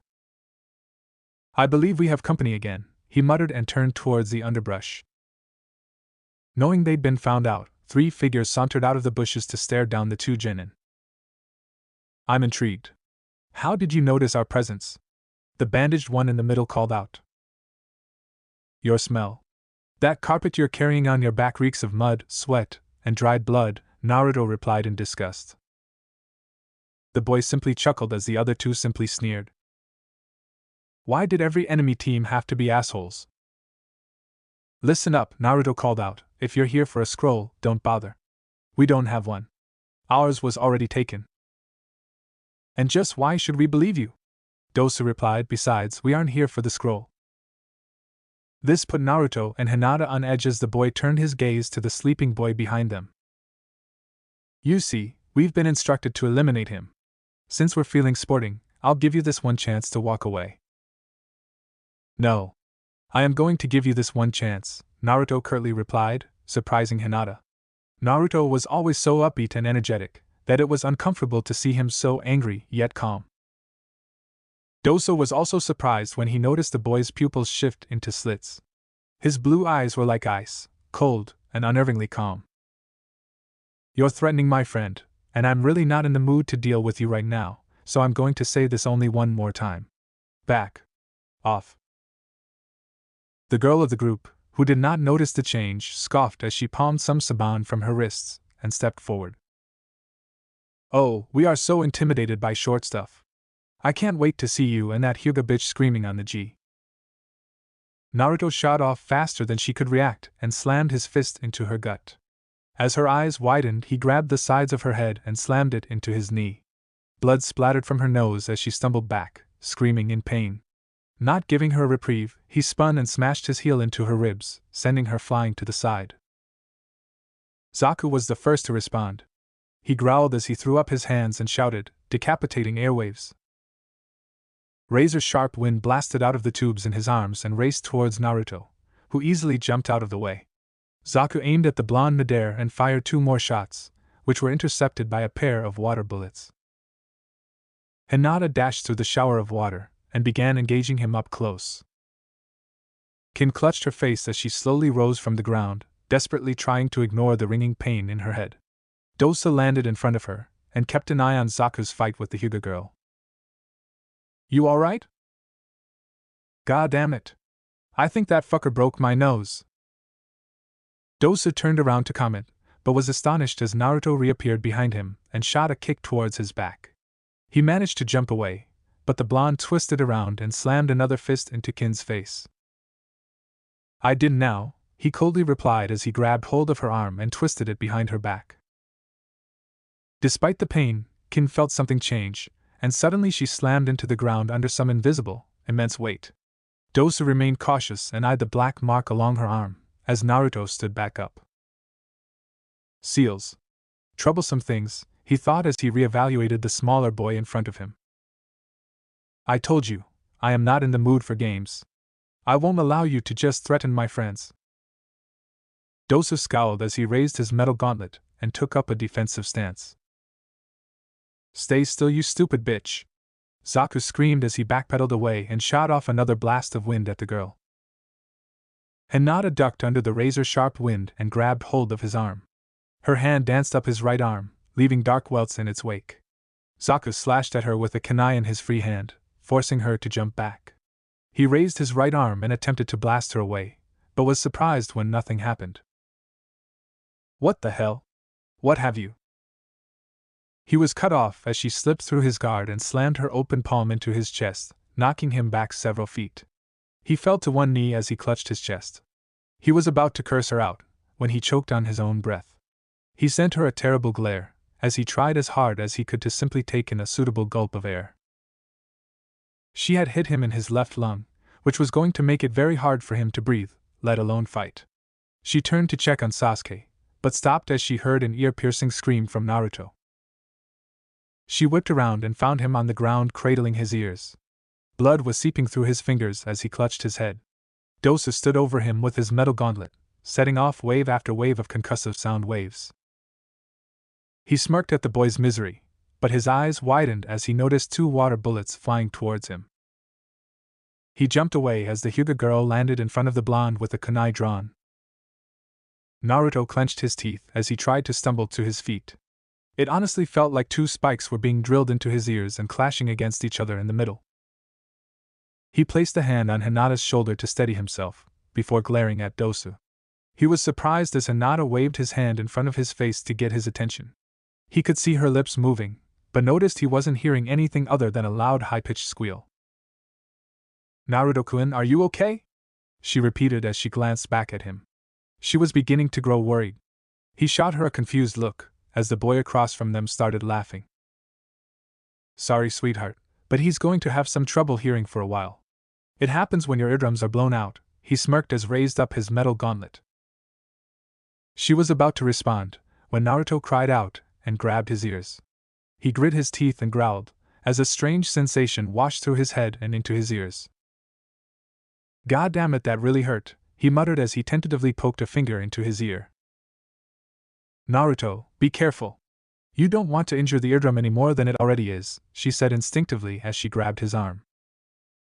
"Sorry, Hinata-chan," he replied, surprising everyone. "How the hell?" Dosa asked as he glared at the blonde. Naruto sent him a pained smirk. "Let's just say I heal really, really fast. Now that hurts like a bitch, you bastard. I'm not going to fall for that again." "So you say," Dosa replied as he began to crouch down. "Don't even try it. Give up. You are now outnumbered and overwhelmed. For your sound attack to work, you need to get close to us. We, on the other hand, can gladly take our time and attack you with long-range ninjutsu. Take your team and just get out of here." Dosa chuckled as he took up his stance. "I'll agree that you have me outnumbered, but I think being overwhelmed is a bit of a stretch." "Really? Is that so?" a voice called out from behind him. Dosa twisted around and felt his heart sink at the sight before him. They were everywhere, hanging on every tree and branch. Over 100 grins bore down on the sound ninja, as Naruto sent the clones a grin. "Just in time, boys. Now, I believe you were saying something about not being overpowered?" Dosa cursed as he glanced back and forth between the original and his clones. There was no denying it now. He was in serious trouble. He had tried to keep a cool head after the boy easily took down Kin, but now he had to admit was really in over his head. However, he couldn't just abandon his mission. Orochimaru-sama had ordered them to kill the Uchiha, and he was not one to accept failure. If he tried to fight, he was a dead man. If he ran, he was worse than dead. His thoughts were disrupted as a new feeling washed over the clearing, sending chills down everyone's spines. Orochimaru-sama? Here? Dosa thought as he wildly looked towards the source of the disturbance, and felt his heart stop. Across the clearing, the Uchiha boy had finally risen to his feet and his appearance shocked the Sound Nin. Dosa had just assumed the boy had been injured from some run-in with another team, but the reality was even more horrifying. Black, flaming marks danced along the boy's skin, as vile chakra literally poured from his body. The familiar, Horrid chakra that every sound Nin was familiar with radiated from a tiny marking that glowed on the back of his neck. The curse mark. But why? Dosa thought as the pieces started falling into place. Orochimaru didn't want them to kill the Uchiha. He wanted them to be his test subjects. The boy stumbled forward and flashed Dosa a look, which froze him to his core. Those burning red eyes only served to accent his demonic-looking presence. Zaku stumbled to his feet as he fought to wrestle his breath back under control. He flinched as his movement drew the attention of the boy. He blinked and stumbled back as the boy suddenly appeared in front of him. The Uchiha grabbed him by the collar and yanked him up to his face. And who might you be? Chapter 35. Just two shirtless guys. Everyone flinched at the sound of cracking bones and an ear-piercing scream, which echoed through the woods. Naruto felt his stomach churn and his eyes softened at the sight before him. This was just getting morbid. Naruto was pissed at the sound team, but even he knew this was excessive. It couldn't even be considered a fight anymore. Sasuke was just toying with the guy, like a cat batting around an injured mouse. Sasuke, that's enough. He's no longer a threat. You can stop now, he said, placing hand on the boy's shoulder. Sasuke whirled around and smacked him right in the face, harder than he had ever punched him before. Naruto reeled back from the blow and Sasuke slammed his hand into his throat, cutting off his vocal cords. The boy gasped in pain and reached for his neck, before Sasuke grabbed hold of his arms. Come on, done. I thought you'd be better than this, Sasuke smirked as he twisted the blonde's hands behind his back and kicked him forward. Naruto stumbled forward before falling to his knees, gasping for breath. Hinata quickly jumped in front of him, her eyes pleading for Sasuke to stand down. As he tried to get his breath under control, he shot Sasuke a dark look, which only caused the other boy to sneer. The Uchiha usually held himself in a very composed manner. Right now, his stance was slanted and his head cocked to the side made him seem unhinged. His manic appearance was only accented by the twisting, dark markings across his skin. Naruto-kun, it's that seal. It seeps chakra throughout his body, especially his head. Naruto pushed off of his knees and stood up, his mind racing a mile a minute. Enko had told him plenty of times what that seal could do. That thing was seeping that snake bastard's chakra straight into Sasuke's mind, influencing him to be harsher, crueler. But now that it was done altering Sasuke's system, he could actually do something about it. He needed to shut off the flow as soon as possible. The longer that chakra lingered in Sasuke's brain, the more it would start to twist his mind. He gave a nod and the mass of the clones throughout the trees dove down on the crazed genin. Sasuke only smiled at the sight, as the first clones started rushing him. His red eyes flashed as he ducked under the first punch, grabbed hold of the clone's arm, and twisted before throwing him back towards two approaching clones, dispelling them on contact. He twisted around and slapped the two incoming punches away with ease, before kicking out the legs of one clone and landing a solid punch to the jaw of the other. Naruto flinched as he watched Sasuke tear through the clones with beastly precision. His movements weren't exactly feral, but they emanated a ferocity he had never seen from his friend. Sasuke slammed the latest clone to the ground and twisted its arm, forcing it to dispel. He quickly began racing through hand signs and shot a giant, purple ball of fire into the crowd of clones. He gazed through the resulting explosion and giant puff of smoke that emanated from the destroyed clones. Through the purple haze that was fogging his mind, he grinned. This was more like it. The thrill of a challenge. Pushing him and his eyes to the limit. He didn't know what this chakra was, but it was exhilarating. He felt like he could do anything. His Sharingan caught movement in the corner of his eye, and he quickly twisted around and caught Hinata's strike. She pumped her chakra through his hand and tapped her fingers along his arm, but she was shocked to see that was having little effect on his system. The purple chakra from the seal simply forced open the closed and absorbed any of her lingering chakra. Sasuke snarled and was about to backhand her away, but froze. Something inside his mind seemed to click as he stared into her eyes. Her face was flushed with concern, and her gaze held no trace of animosity. His short pause was all she needed to grab hold of his other hand and lock his arms across his chest. Naruto shot out from the crowd of clones, his fingers burning with gold flames. He slammed his fingers into Sasuke's shoulder, shouting, "For prawn seal!" Sasuke's eyes shot wide open as the markings along his body flashed red. He fell to his knees as the markings shifted from red to white, and slowly began fading away from his skin. It was like being dunked in a bucket of cold water. The feel of grime and haziness disappeared in an instant. What the hell just happened? He panted as Hinata cautiously let go of his arms, which fell to the ground by his sides. Your demonic Hiki just sent you on a berserker rampage. Are you feeling alright? Naruto replied. Sasuke simply nodded as he wiped away the sweat that was accumulating on his forehead. Good, Naruto replied before smashing his fist into Sasuke's cheek. That's for that sucker punch, you asshole. Sasuke didn't respond as he spit out a speck of blood. His mind wasn't exactly clear, but even he had to admit he had that coming. Hinata sent Naruto a disapproving glare, before checking Sasuke's system again to make sure none of the seal's chakra was lingering in his system. Naruto took the moment to step back and glance around the clearing. Sure enough, the sound team had decided to split. He had the girl's jacket lying on the floor, which she must have ditched to escape the gravity seal. Good riddance. Dobe, what did you do to stop me, and what the hell is this thing on my neck? Sasuke asked as Hinata helped him up. He was surprised by Naruto's somber look as he turned towards him. He could tell he wasn't going to like this. Naruto sighed as he pointed towards him. That thing on your neck is an odd-numbered seal. I made a temporary fix by blocking the seal with an even-numbered seal on top of it. That will disrupt the flow of chakra, at least for a while, until I can make a better replacement. As for what exactly it is, that is the evil curse seal. So much for subtly, Sasuke murmured as he rubbed the spot on his neck.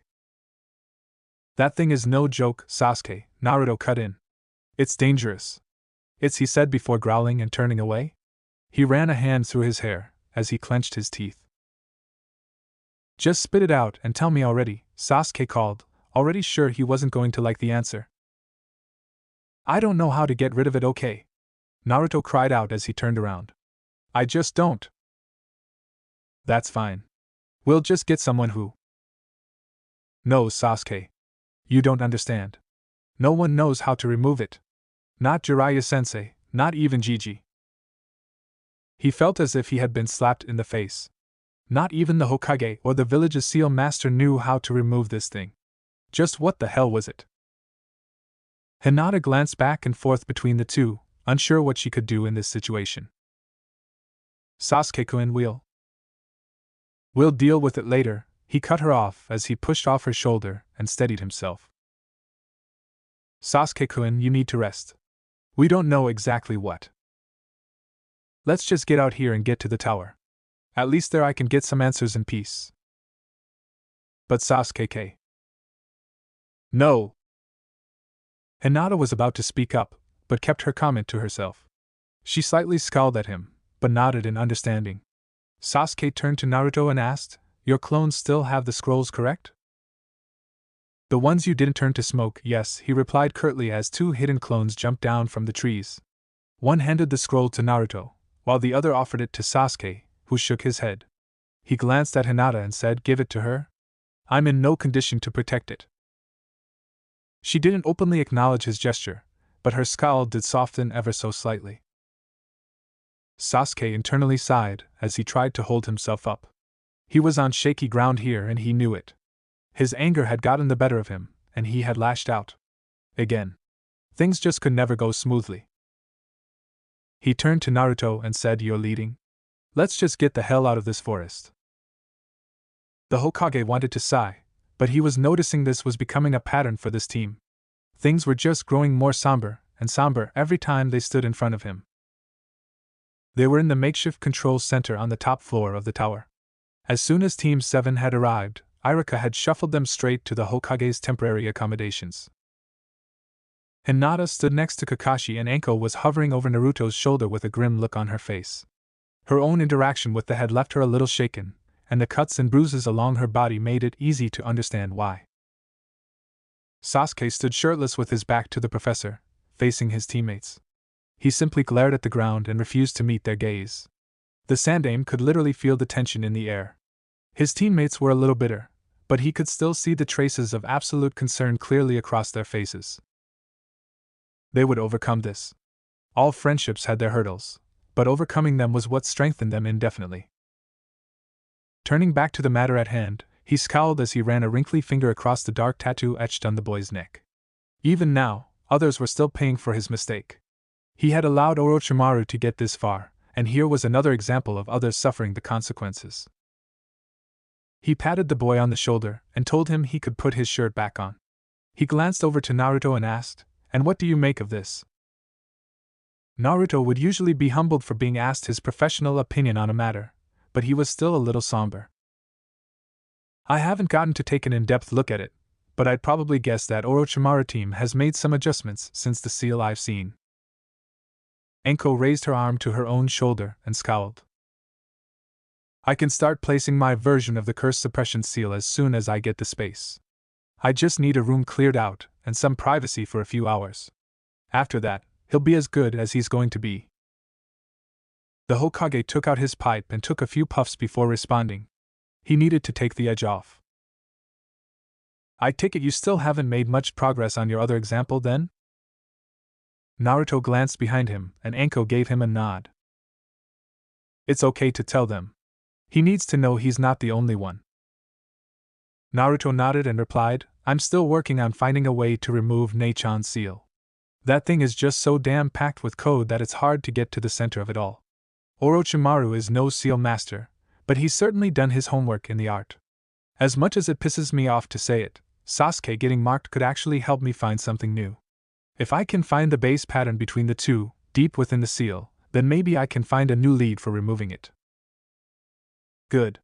When the second exam is over, I'll have you meet up with Jiraiya again to compare notes about the seal. You two have had the most experience examining the seal, and an extra pair of eyes will be better for the both of you. As for right now, you all deserve a good night's sleep. Tomorrow we'll deal with suppressing Sasuke's seal. I'll have the space ready for you. I want you and Sasuke to meet with Kakashi on the 4th floor at noon. You will have all the privacy you will need. You are lucky. The second test will not end for another 2 days, so most teams have not arrived at the tower yet. Enko, please show them to their rooms. Kakashi and I need to have a word." Enko nodded and herded the quiet team out the door. Silence settled over the office as the two men simply stared off into the distance. "It's not your fault, Kakashi. You prepared them as best you could." "I know, but that doesn't make it any less frustrating. The fact that they faced down and lived is miraculous enough. This could have been much, much worse.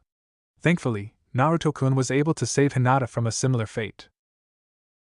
The Hokage glanced out the window of the tower and gazed out over the forest. "Those three will persevere. They care so much for one another, even if they are in a rough patch right now." So much for the positive team building they had been doing lately, Kakashi sighed as he rubbed his neck. They had grown even closer after returning from Wave, and their C-ranked missions only strengthened that bond. It's disturbing to see them this silent towards each other. "It will pass. Sasuke-kun is rather lucky. The one person who has the best chance for discovering the way to remove the cursed seal happens to be one of his closest friends. You and I both know that once Naruto has become attached to someone, it is very hard to break that bond. Something as trivial as this won't break that connection. This development will only spur him even harder to unravel the secrets of my former student's seal. Besides, I believe the problem between the two will be healed tomorrow during their time alone in the room." "Really now? That fast?" "Well, not completely. Those boys are just too stubborn to simply resolve their differences through words alone. Action is their true language, and I unfortunately believe that a clash between them is the only way for them to fully resolve their issues. Or it could make it worse." Kakashi sighed as the headache already started to form. "That's true, but those two share a bond deeper than a simple rivalry. Did I ever tell you about the time I caught them cheating at the academy?" "Oh, this should be good," Kakashi chuckled as he attempted to let the stress of the current situation momentarily slip away from him. "I had finished my paperwork for the week, and had an unusual amount of free time on my hands. After sitting in that office for 17 hours straight, I decided to take the time to walk around the village. I was passing by the academy and decided to drop in and surprise the younger classes. I was standing outside a classroom door, but I paused as the sight through the window made my day. It seems little Sasuke-kun had grown rather bored during one class and decided to doze off. He ended up doing poorly on a quiz, and he seemed very afraid of invoking his mother's wrath for something as silly as laziness. As you would expect, Naruto-kun did not fare well on the quiz either. As the teacher walked around collecting the quizzes, Naruto picked up the teacher's keys to his cabinet. Without saying a word, he silently tossed them to Sasuke, who hid them from sight. The Hokage chuckled and coughed as some of his smoke got caught in his lung. Of course, the teacher blamed Naruto and dragged him off to the principal's office during the lunch break. As I watched the children playing outside, I noticed Sasuke was absent from his peers. I walked back inside and glanced in to discover Sasuke unlocking the cabinet for blank test forms. He made 2 new tests copying off of sweet, little Sakura-chan's paper, before replacing the new ones with the others. And he just made another one for Naruto? They didn't like each other back then. Hell, they can barely tolerate each other now. The innocence of a child is bittersweet, Kakashi, but even so, their ability to communicate without speaking astonished me to no end. Besides being the technical rookie of the year and dead last, it was another part of my consideration when I paired the two together on your team. Kakashi nodded as he felt his mind wander back to similar events that he had ignored at the time, but now started to bug him. Hinata had told him how the two had sprung up with a plan to subdue the Zaofu clansmen with only a few short words. It had been impressive, but now things were starting to get strange. It was happening far too often for a pair that bickered as much as they did. There was that time during their training with his Ninken. That time during the wave mission, when they freed him from Zabuza's trap. When they were trapped in the dome of ice. Time and time again, the two demonstrated an innate ability to just read each other perfectly. A little too perfect. Kakashi scowled as just another thing was added to the pile of mysteries that surrounded his genin. First the Hyuga ring, and now this. Kakashi did not like being out of the loop. As an ANBU, information was key. It could make the difference between life and death, which was a constant for that profession. Not knowing something made him feel uncomfortable, and this was something that was hitting a little too close to home. Something wrong, Kakashi? Shaken out of his stupor, Kakashi sent him a little wave. Nah. I'm fine. Just lost in thought. Well, I know this has been a stressful day for you as well. Go and reassure them. They'll appreciate it. Thank you, Hokage-sama, he said as he bowed before exiting the room. The next day. And here we are, boys, Kakashi said as he swung open the door. The two peered into the room swallowed in darkness. True to his word, the Hokage had indeed made sure that everything was cleared. The desks, the beds, even the wallpapers. Thankfully there was no window, which made it a perfect, concrete cube. This should do perfectly. Thanks, Kakashi-sensei. No prob. I'll be standing out here, making sure no one interrupts. I'll be sure to place a silencing seal as well. Thank you, Naruto said as he lit one of the candles in his hands before walking in. Sasuke quietly shuffled behind him, and felt a chill rise through his spine as the door snapped shut behind him. Naruto said nothing as he went around the room, placing the candles across the ground in a ring. He settled in the center of the candles, and reached into his tool pouch. He began setting several bottles of ink and brushes on the ground in a neat order. Sasuke could only watch in silence, as the blonde got to work. He didn't really know what to say. Things were slightly tense between the two right now. He was the one at fault here and he knew it, but even so, it was not like he could have helped it. That crazed man's chakra had been manipulating his mind, influencing him to lash out at his teammates. He felt his body tense up as that uncomfortable feeling washed over him again. Using the term influence was what was making him so guilty. It wasn't like he had been mind-controlled. All of his actions had come from within. His own secret desires to match up against the blonde and really let loose. It wasn't like he wanted to pummel the blonde, but he really did want to see how he truly compared to his teammate. It was just that allure from the chakra. That pull from the seal that even acted on him now. Was he really that weak-willed that the simple promise of power would change him that much? Was he really? Sasuke's entire train of thought fell apart when he finally noticed what Naruto was doing. What the hell done? What? I don't want the ink staining my clothes, he replied as he walked over towards the door, wearing only his boxers. He folded his pants, shirt, and jacket and left them in a pile, before turning back to Sasuke. You're going to need to change too. Despite being alone, Sasuke felt his cheeks burn up in embarrassment. Is that why you brought the candles? To set the mood? Sorry to disappoint, but I don't swing that way. Hardy har. Could have fooled me. Seeing how many girls you've rejected over the years has certainly raised some questions. Sasuke simply sent him a fierce glare, which the other boy shrugged off. Stop being such a baby. We've been in nothing but swimsuits with each other, and you were fine with that. It's basically the same thing. Besides, I need access to your skin. You are going to serve as the surface for the seal. Sasuke clenched his teeth, but started removing his clothing anyway. As he folded his clothes next to the doorway, Naruto headed back to the center of the room and began unraveling a scroll. All right, I'm going to need you to sit right here, Naruto curtly said, pointing to the center of the room. As Sasuke settled into place, Naruto began drawing a wide circle around the two of them. You'd better get comfortable because we are going to be here a while. Try to move as little as possible. Seals can be finicky, and what I'm about to do is going to be rather complicated. Can you walk me through it? Sasuke asked as he shifted into the lotus position. Sure, he replied as he dipped his brush into a bottle of ink and held it above his back.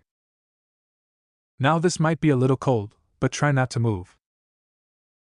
Sasuke nodded and tried his best not to flinch as the brush came in contact with his skin.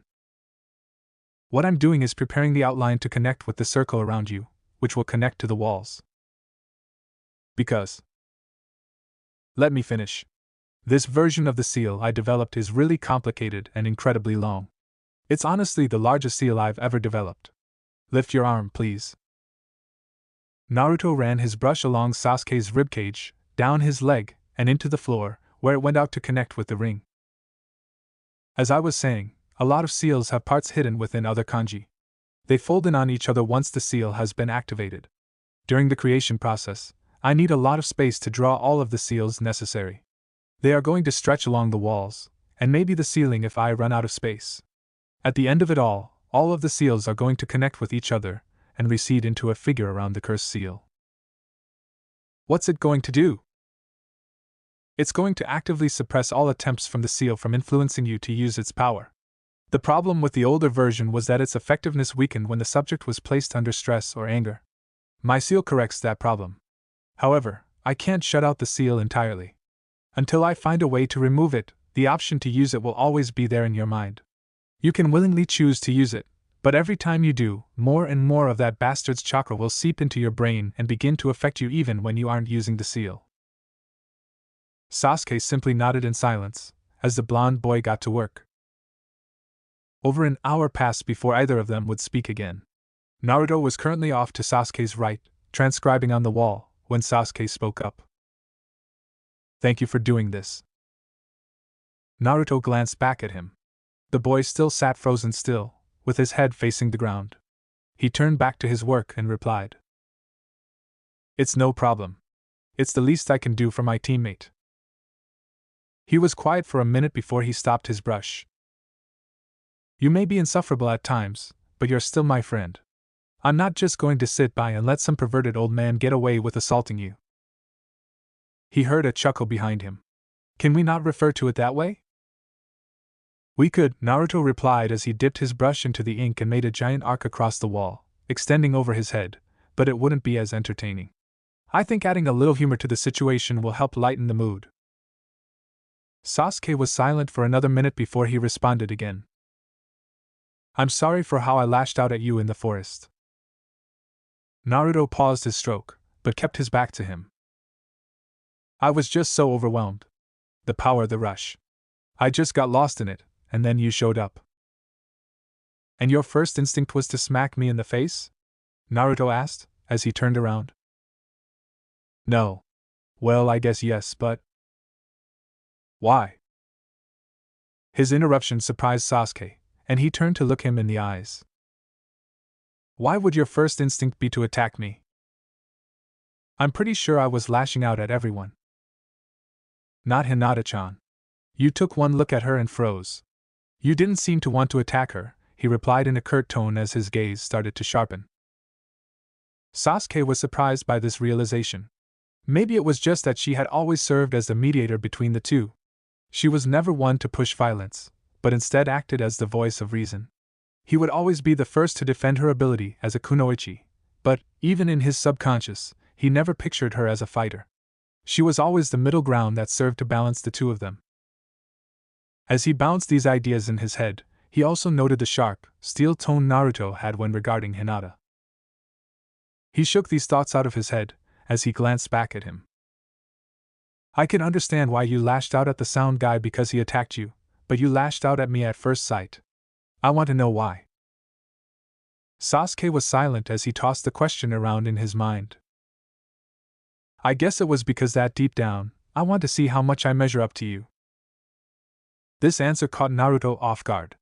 He sent him a confused look as Sasuke continued, ever since the academy I've noticed that you aren't as stupid as you can let on. Due to your proficiency in seals, I knew that you held some untapped potential that was ignored by the teachers. After all of these years of seeing you being pushed back because of prejudices, I have finally gotten to see how you could grow under a productive teacher. Seeing you advance at such a rapid rate made me a little jealous. Even if you had been faster, I had always been a step ahead of you in the academy. As you've bounded forward, I've felt myself begin to be left in the dust. So I guess I've wanted to see where we stand from one another. Both the boys were silent as they stared at one another. After a few seconds, Naruto started to chuckle before letting out a weak laugh. Sasuke started to scowl, but was surprised when Naruto shot him with one of the most relaxed smiles he'd ever seen from the boy. Honestly, Sasuke, I've always measured myself up to you. You're a natural genius and everything comes just so easy for you. I guess I've been jealous as well, but that's why I work so hard. I always wanted to be like you in the academy, so I'd work day after day trying to catch up. Even though the more prideful part of me hurts to say it, I still don't think I measure up to you in my mind's eye. He sent Sasuke a fierce grin as he walked up and squatted next to him. So I guess I want to see how we measure up too. Both boys smirked as a pleasant silence settled over them. Sasuke scoffed as he resisted the temptation to scratch an itch under a section of ink. Look at us. Hinata would be so proud. Talking about feelings and such. I know. It's making me sick, Naruto replied as he pretended to hold in a barf. Before he turned around and headed back towards the wall, he said, You should probably apologize to Hinata as well. I know, and I will.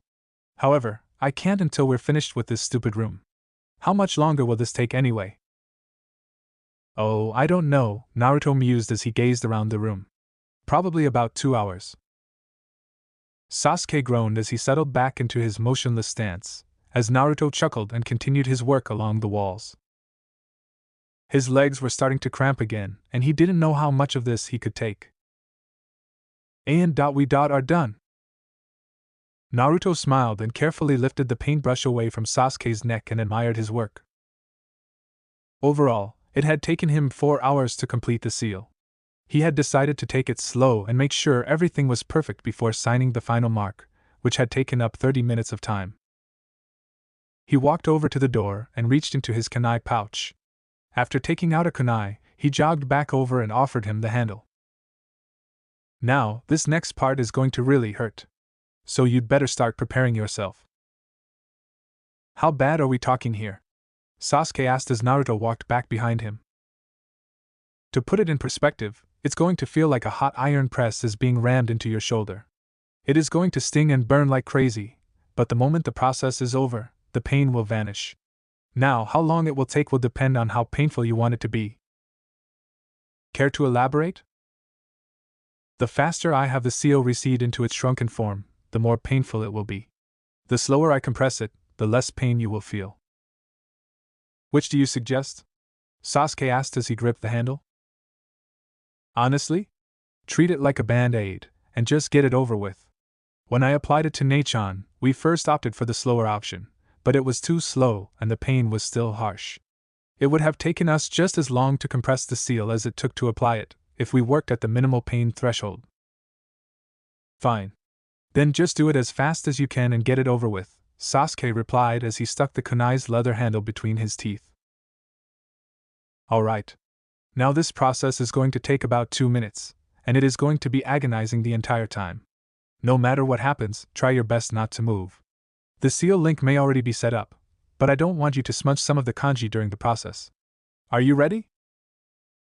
Sasuke gave him a nod, before he clenched his eyes and bit into the handle. Naruto took a deep breath and began going through hand signs. After 21 signs, he paused and placed his thumb in the center of the curse seal. He patted Sasuke on the other shoulder and said, "Evil curse suppression, activate." Sasuke's eyes shot open as the searing pain raced across his body. He screamed into the metal as the black writings all along the room raced along the walls, speeding up his body and onto his shoulder. The dove hadn't been kidding when he said this was going to be painful. Suppressing the damn seal was just as painful, if not worse than getting the damn thing put on. For 2 grueling minutes, he fought back tears as the strings of kanji wrapped around his body and formed a ring around the cursed seal. Finally, after a bright flash of white, the searing pain disappeared and he slumped forwards onto his hands. He spit out the kunai from his mouth as he took deep breaths. Hold on. I gotta check and make sure everything went alright, Naruto said as he lifted a candle over the boy's back and inspected his handiwork. Sasuke yelped as a drop of melted wax fell onto his back. Watch it! Sorry, Naruto said as he held his hand under the candle, as he glanced over the twisting ring around the cursed seal. He couldn't help but feel an iota of pride swell up inside him as he gazed at his work. Good news, team. You are now your own man. No demonic hickeys will be influencing your mind. I thought we agreed to not refer to it as that, he chuckled. No, you proposed we don't refer to it as that. I ignored you, he replied as he helped Sasuke to his feet. Come on, let's go show Kakashi-sensei. Naruto helped Sasuke steady himself on his feet, before the pair headed off towards the door. As they cracked it open, they both groaned and shielded their eyes as light burned their unprepared retinas.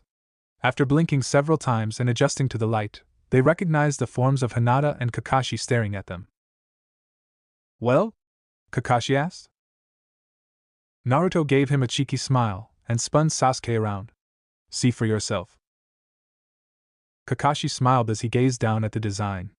Sure enough, things seemed to have gone off without a hitch. Hinata had been incredibly worried during the whole affair, and had not stopped pacing in front of the door for the entire process. Kakashi had told her several times that it would take hours for them to finish, but she had been adamant to stay and see the results. As soon as the door opened and she noticed the smiles on their faces, her heart lit up with joy. Then she noticed the rest of them, and her heart stopped. Hinata-chan, are you alright? You look overheated, Naruto commented as he stared at the beet-red girl.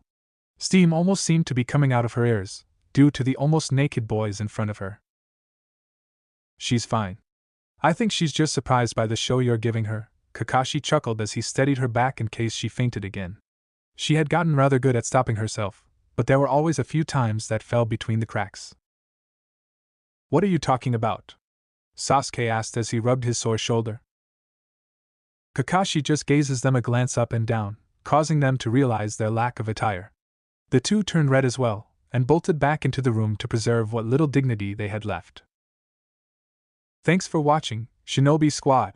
If you enjoyed this what if, hit that like button, subscribe, and ring the bell so you never miss the next twist. Drop your theories in the comments, I'm always reading. Want more Naruto heat? Check out the other videos on the channel. Stay sharp, stay awesome, and remember even shadow clones need love. Peace out, Shinobi!